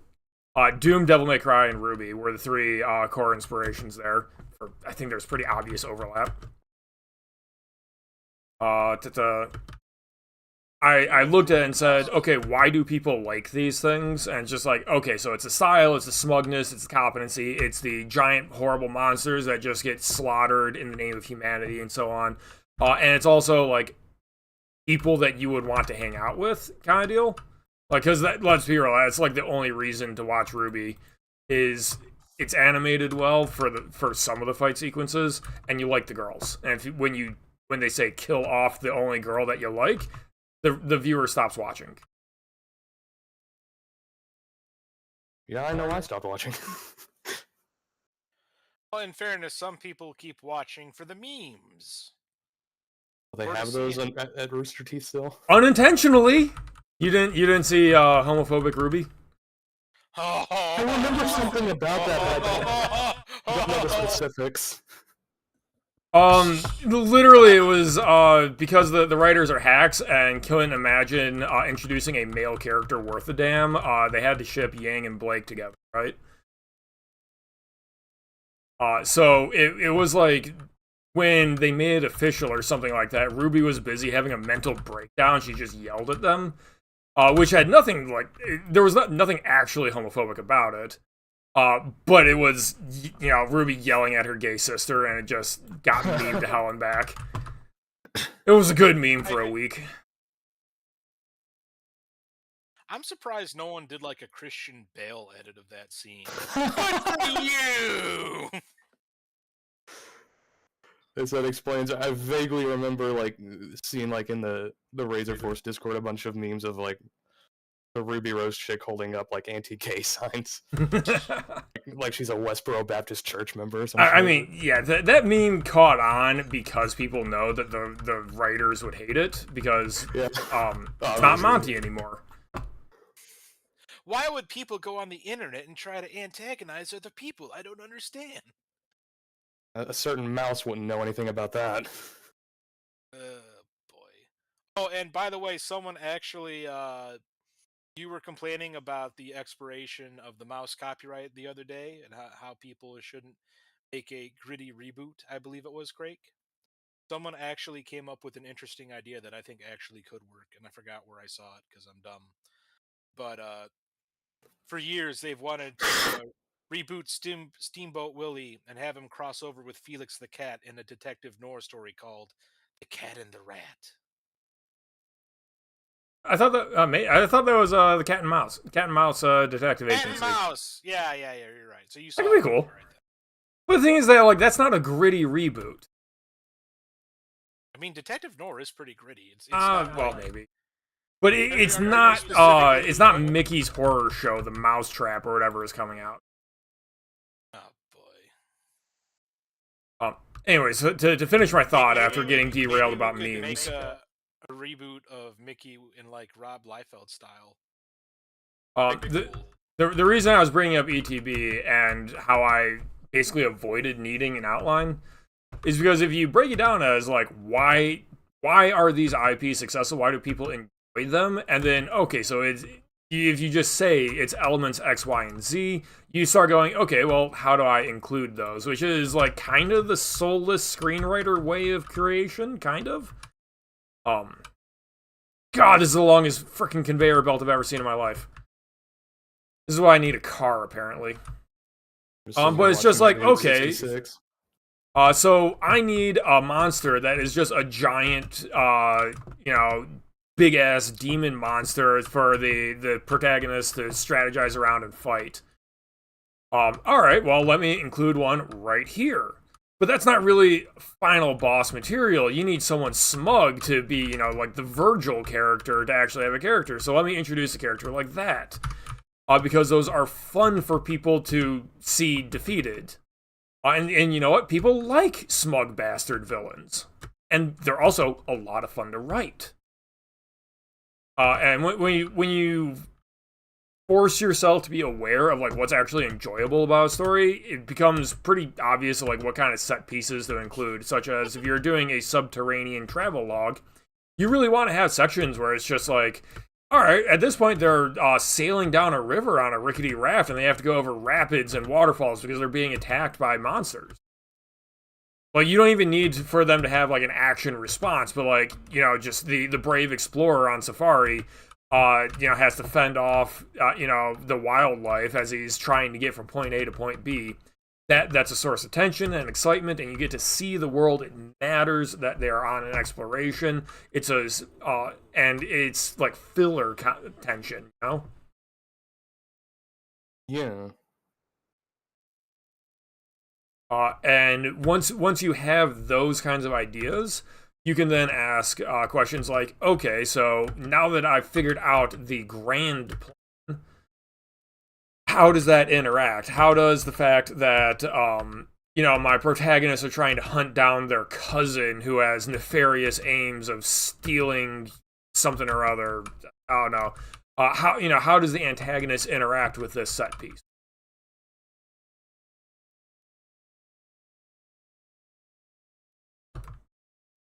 So, on you to figure out your antagonist. But if you approach the story like that, you can actually get away with a very, very non-existent outline.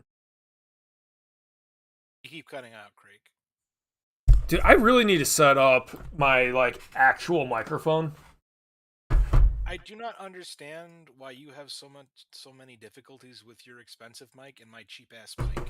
Apparently. Well, let's read. This thing actually broke midstream a few weeks ago, which is why I think the source of these problems are.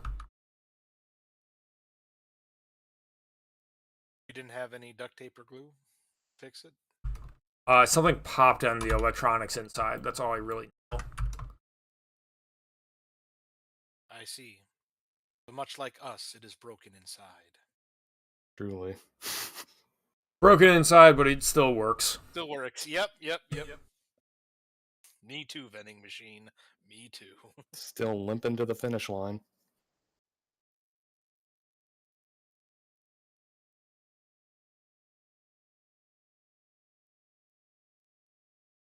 Hey, my modular Have you guys been paying? Have you been able to follow this absolute disaster of trying to automate my factory? I just see you going places. I'm gonna be real. Yeah, honestly, James, I have no idea what in God's name is happening in the game. I kind of clocked out of it. I see a lot of copper wire. Running around, hitting stuff with the prod, grabbing stuff, placing So you stuff. tased wildlife earlier. Yeah. That was pretty based.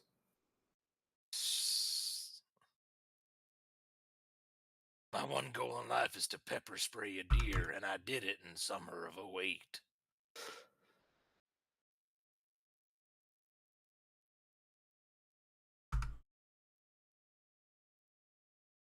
Is there like a goal to this game, or is it just build? It's build the final phase of the space elevator.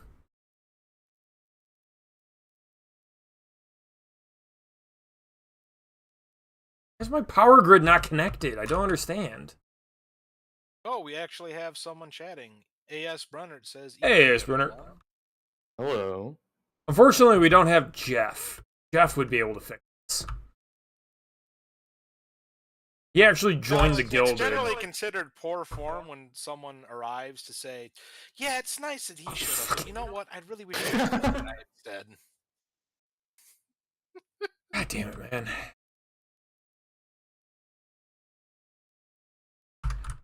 Jesus Christ, I ran out of cables. Just in time to watch James struggle to gain more power. But really, though. Someone should. I don't even understand why this isn't connected. Oh, well, that would explain a few things.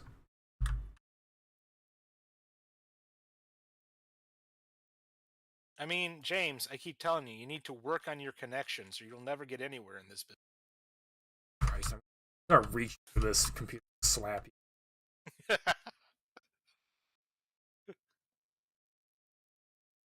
You're gonna talk me into a real-life meetup, and it's gonna be for the sole purpose of punching me in the stomach for all the I think I still know your address. I can find you. Yeah, if you want to go through Chicagoland. I do not. Exactly.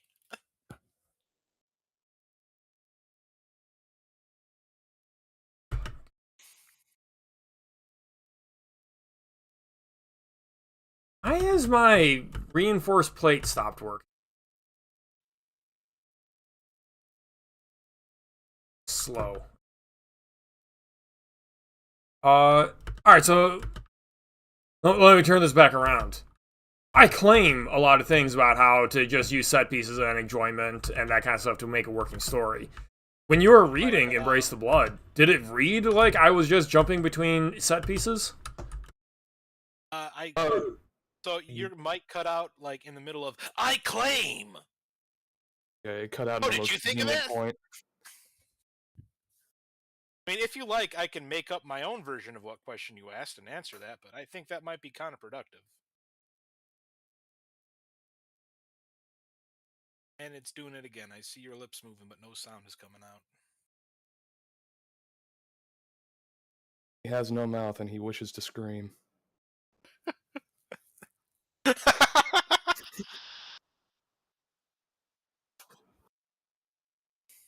Yeah, I can hear you now. Yeah. Sometimes you just gotta downgrade, man. Okay, so I mean, I think it's working. Yeah, it's working. Your desire has been fulfilled because Jeff is offering to join.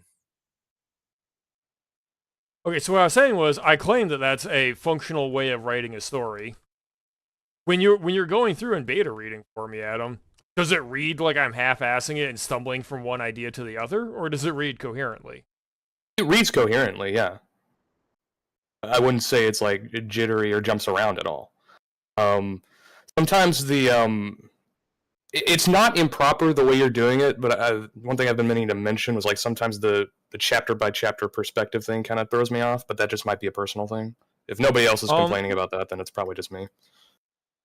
So, a lot of people like sticking to one perspective. There's like 3 ways to do perspectives, where it's just stick to one. or is do the George R. R. Martin strategy where you use chapter breaks to jump. Or you go like full omniscient like Frank Herbert and just wander from one perspective to the next. Yeah, you yelled at me for that last one. I think that was your first criticism of Yeah, nobody likes that anymore. I like it. I will know all, see all. The spice reveals what there is to see.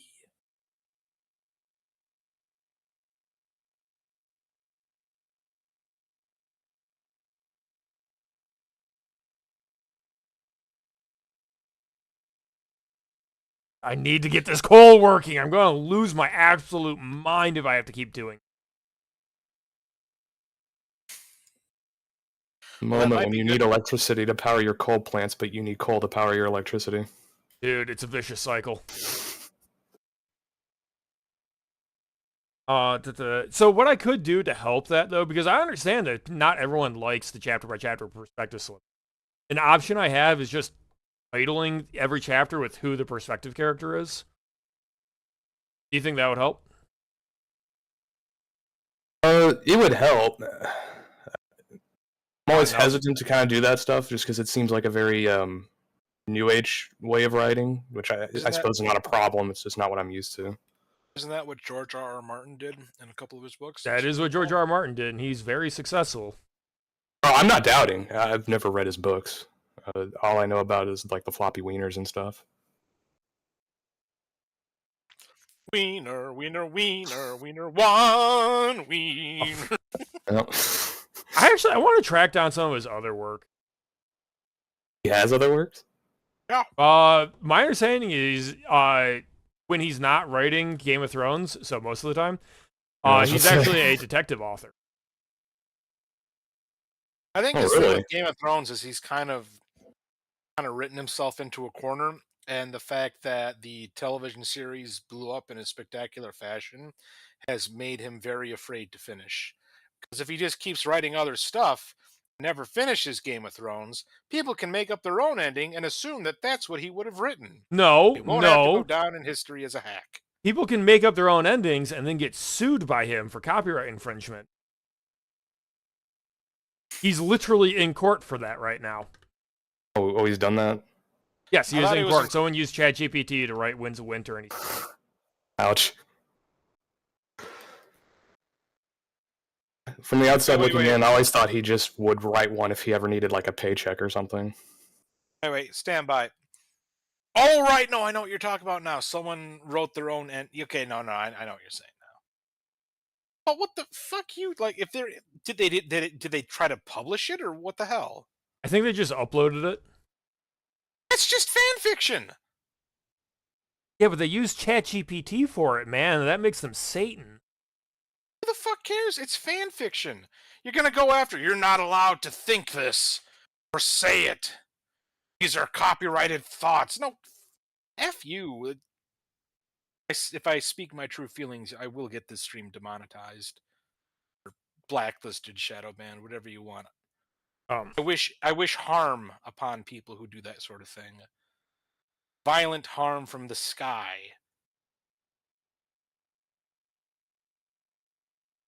Just let people create what they want to create. Goddamn. Like I get that. Like if they're riding the back of established work, don't publish it for money or anything. That's someone else's story. But if they're just saying, wouldn't it be funny if this happened? You're gonna friggin' sue someone over a hypothetical that they show to other people? Oh man, that just ruined my day. Like, why you gotta inflict this upon me? What have I done to you? Jeff is better. Now I'm gonna Google. Oh, Jeff. Rabbit hole. I'm already going on almost 2 hours, and I've kept everyone here for far longer than expected because I've been enjoying the conversation. So I should probably be moving to wrap up the stream. Now that people are watching, unfortunately, I've just been watching, going, oh, people are tuning in. I should be doing YouTuber things like saying like and subscribe. Leave a comment, guys. Watch my latest video. Do a soy face to the camera, James. Well, I mean, honestly, it's because like it's 8 o'clock now. This is the time when people start watching and are free, and this is the time you've chosen to stop. All my fellow vampires are starting to wake up now. Before we hunt, we need to get a quick hit of the YouTubes. Have to wake up a little first. Stretch the wings. Blah. I want to get the coal working before I call it quits, though, because I think it's literally just like connect the dots now. I think I have everything. Coal generator. Really? Need more reinforced plates? I have 100 of them.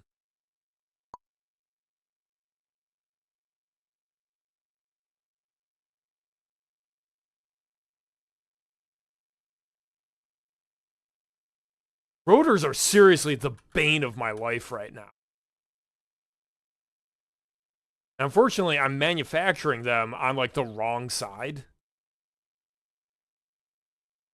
Oh, okay. Dude, we're breaking new grounds with this stream right now. I have 5 people watching me fail at Build a Factory and talk about George R. R. Martin right now. Oh, James, you spread misinformation. Fake news, if you will. According to this, the fan was not sued. They were just cited in the legal documentation for George's lawsuit against OpenAI. And the fan took down his AI-generated ending on his own without any cease and desist or demand that it happen. Interesting.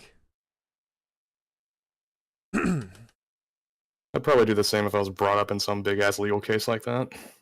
Yep. Yeah, I don't blame them. It's not great, but it's better than being sued. Directly, yeah. Yeah.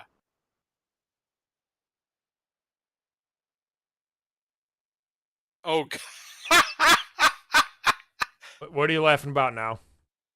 I'm reading the comments on the news story, and someone tried very poorly to acronym I am not a lawyer, and they came up with I anal, but I have never heard of this kind of restriction on fan fiction. First response, I anal too, brother. Hell yeah.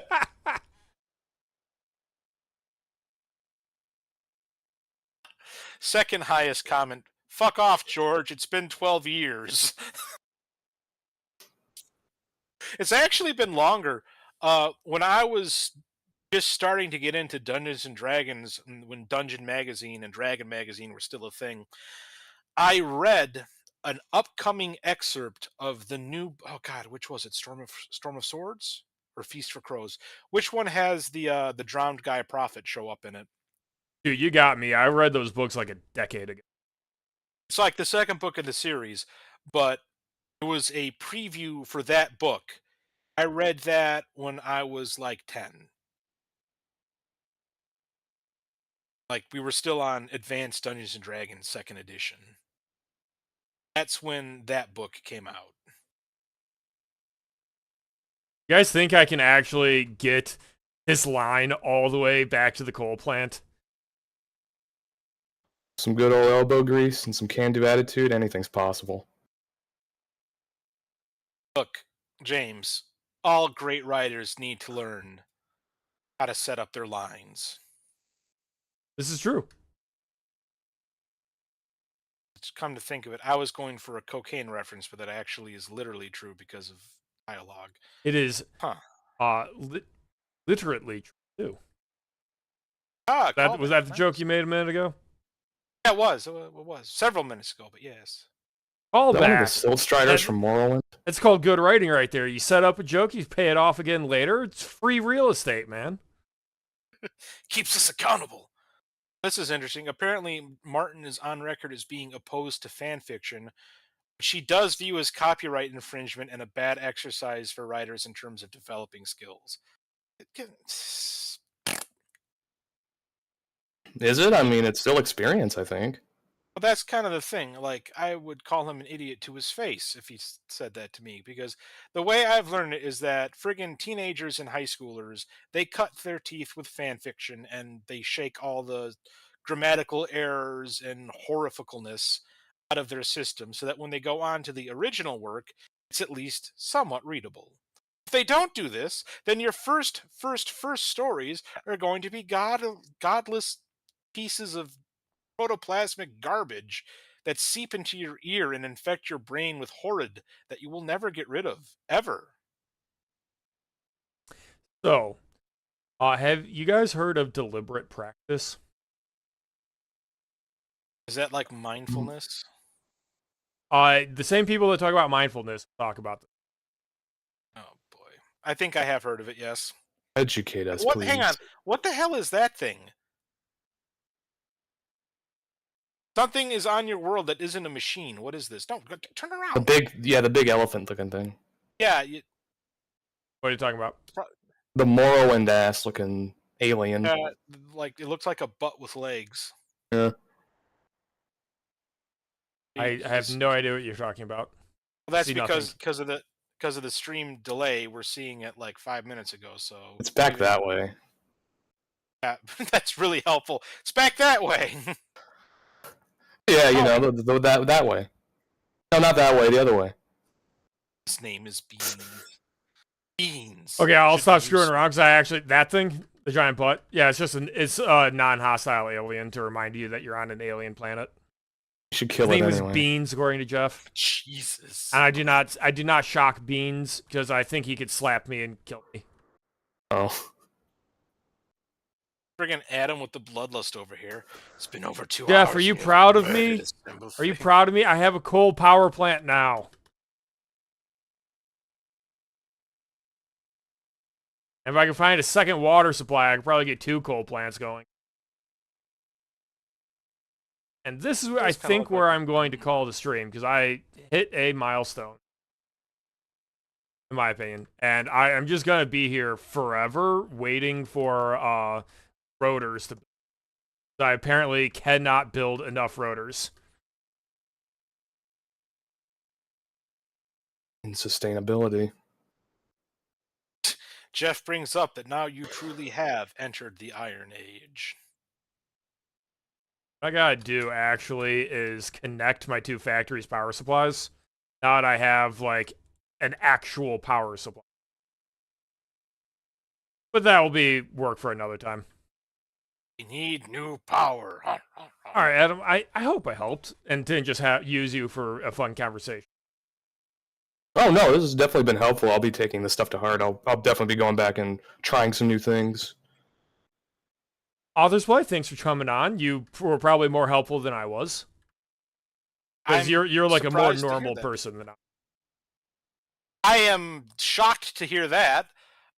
Flattered, but shocked. Thank you very much. How long have we known each other? God damn, that's a good question. How long has it been? It's been since I joined that one Discord, so what, like 2 years? What, year and a half? Gotta be 2 years, right? It's been longer than 2 years, because you knew me before I published my first book. And God, good it has God, I should do a video. I'm coming up on the 2-year anniversary for that. Holy crap. should Not yet, re-release a Jeff. My special- outpost is on its own power grid, but I could fix that. You should release a special anniversary edition. I don't feel like paying for a new cover art on a book that sells 3 copies a year. So, You just go back. You can use your same cover art. You go back. that's the only and, thing I you want know, to change. You insert all these scenes that that you forgot to put in the original, like Blackstone shooting first, or scene where he argues with a fat slug, steps on his tail. Okay, George Lucas. Yeah, that was a little strained. I'm sorry about that. To come up with a better joke to go out on. Oh well. Actually, I forgot to show the book club. The Neuromancer live stream is going to be this weekend. Polling the crowd if it's going to be Saturday or Sundays. Can't answer that. That's going to be a great time. That book is great to talk about. because it created a genre despite it being a horribly flawed book in a lot of ways. So I'm not the only one who came away thinking that. It had No, flaws. you're not the only one. Good Okay. God, what am I looking at? I'm terrified. Oh, you guys are delayed. You don't. Ooh. Yeah, no, we're looking hello. forward. We're looking forward to the next 5 minutes. I told you should have killed that thing when you had the chance. Apparently it's an eldritch abomination. Ho! There's 2 of them. No, I think it's one is getting thing out of that hand. doesn't know if it's leaning forward or leaning back. Oh, he's Oh. headbanging. He hears the rock music. What was I saying? Oh, Yeah. anyone who wants to join the book club for January, the book we are reading is The Color of Magic by Sir Terry Pratchett, which is his first book in the Discworld series, because I want to compare it to his later works and get a taste for the development of one of the biggest inspirations for how I write and tell stories. Because a lot of people, I'm just going to warn you, a lot of people say The Color of Magic is pretty rough. He really didn't find his stride yet. I thought it was okay. Yeah, it's still good enough that it launched his career, but like Small Gods is one of the best books I've ever read. And that was from late in his career. Dude, do a book club on Small Gods or Mort. Those things I will talk at length about. Maybe. Well, keep in mind, I am a tyrant picking books that I want to read, and I don't want to reread Small Gods. I want to read other parts of the Disney. So I don't need to reread them. I can remember enough to talk about it just off the top of my head. fair, dude. The freaking atheist philosophers is one of the funniest bits I've ever read. The gods aren't real, except for the storm god, except for the lightning god, except for that guy, except for this one, right? Did we miss anyone? Oh, except for the guy of the underworld. I just love the friggin' the desert metaphor for like the afterlife. They're all trudging across the desert, and he asks Death, "What's at the end of the desert?" "Judgment." Then he gets that friggin' killer second line, which I'm not going to spoil here. Oh, it's so good. Yeah, it's one of the best books so ever. Friggin' good. But yeah, that's why I want to start the book club, which is free to join. You just have to hop in the Gilded server where you can find other creatives like Adam and me and Authors Play. You just hop in, start people with The Color of Magic, and then offer better stories later into it. You know, pull people along. Yeah, hook them in, and then you offer more so they stick around. Come on, sales tactics, man. Yeah, and then one day we're like, oh, and then this month our book that we'll be reading is my book. Let's go out and buy it right now. Spoiler alert. But no, actually, like, I'm never going to choose my own book for a book club. My standing request is, if you like attending the book club, but the current choice is trash, well, it's a great month to read one of mine. But I'm not going to abuse my authority, except for choosing the subjects for what I want to read. If you want to be a real psycho, you can choose the Undying Emperor and give us a month deadline. I mean, I've seen people do it in a week. Those people scare me. That is a different level of power right there. They're hiding in your closet right now, whispering. Do you guys think I'm the next chapter, James? Hear me out with what I'm going to be doing with the Undying Emperor. Let me know if you think I'm crazy. So the Undying Emperor is an epic fantasy of from nothing to conquering the world, without like bullshitting it. Because I've seen some stories where they conquer the world, and it's just like, oh well, you know, he's an SSS level super mage that builds an unstoppable, unsleeping army, and people just give in to him. Like I've read stories where they conquer the world like that, and I think that's cheap. You mean Warhammer 40K? Yes. Actually, I was specifically thinking of a Korean manhwa that I actually really liked, and it felt like it just got rushed at the end because the guy got bored of the story or something. But anyways, so the main character is like 19 at this point, and he's like leading an army and he's conquering militarily place by place by place. And there's like harem elements because, well, he's an emperor conquering. He's gonna get some girls because I'm appealing to a certain demographic. Well, if nothing else, someone's going to be sending political marriages his way if he's making a go of it. Or try to fuck him up by sending a one of them female spies you hear so much about. You know, I should do. You weren't planning to already? Well, dude, if you were caught up right now, you'd be seeing that I'm doing something much better.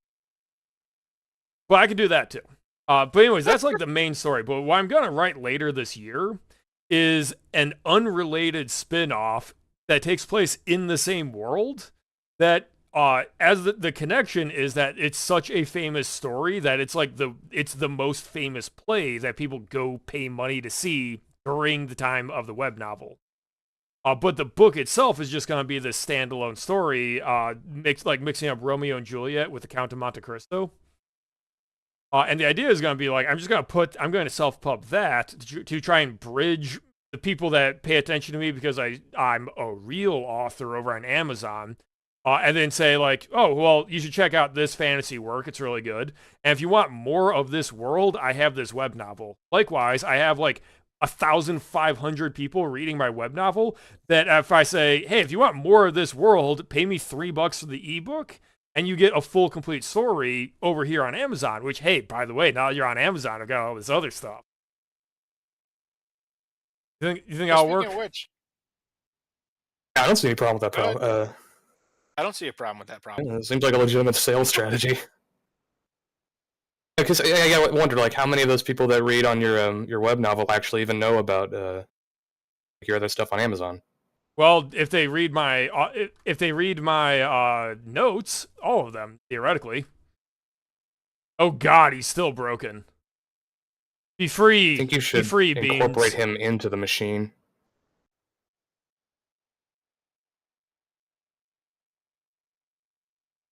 Looks like you're up to 18 reviews on your first book, by the way. Yeah, I've been at 18 for a while, dude. I try to not check my reviews lately because I just don't get them, and it's soul crushing. Like we were having this discussion earlier. Am I quality limited or am I marketing limited? Because when I do get reviews, they're like, "Bro, I loved it," and then I'm like, "Thanks. You're the first person to talk about this book to me in like 5 months. That means a lot." You know what would be kind of funny is if to test this theory, you make a pen name, write something that you think is deliberate garbage, you release it, and it just goes wildfire on the internet and makes you like millions of dollars. Like it ends with you like surrounded by money but grasping your head going, I don't understand what's with people nowadays. What is this?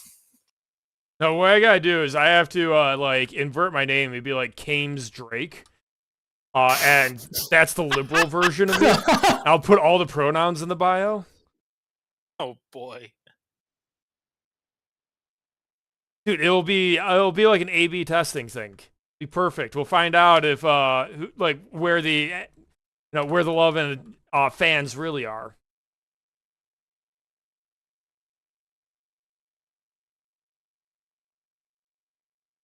Oh, I do have screws. Why was I hand making screws when I have 5,000 of them? I guess you're just screwed. Yes. All right, going back to ending this stream. Thank you all for tuning in. I had a lot of fun gaming, as well as talking, writing, and stories, and video games and such. Guys, thanks for co-hosting and filling dead air while I'm confused, staring at power grids that don't actually connect for reasons unknown. Any closing words? Anything you want to advertise? You got Twitch activity going on, my dude? I'm actually on vacation right now while I figure out what to do because I am quite busy. And in addition to that, I think I'm giving up on my stream. Maybe not. I don't know. We'll see. What about you, Adam? Nothing really. Just shitting up the Gilded server. Hey, you gotta see start me on somewhere. the street, say hello. Yeah.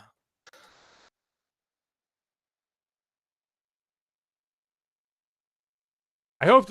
What is attacking me right now? Turn around. All right, peace out. Okay. Bye-bye. Adios.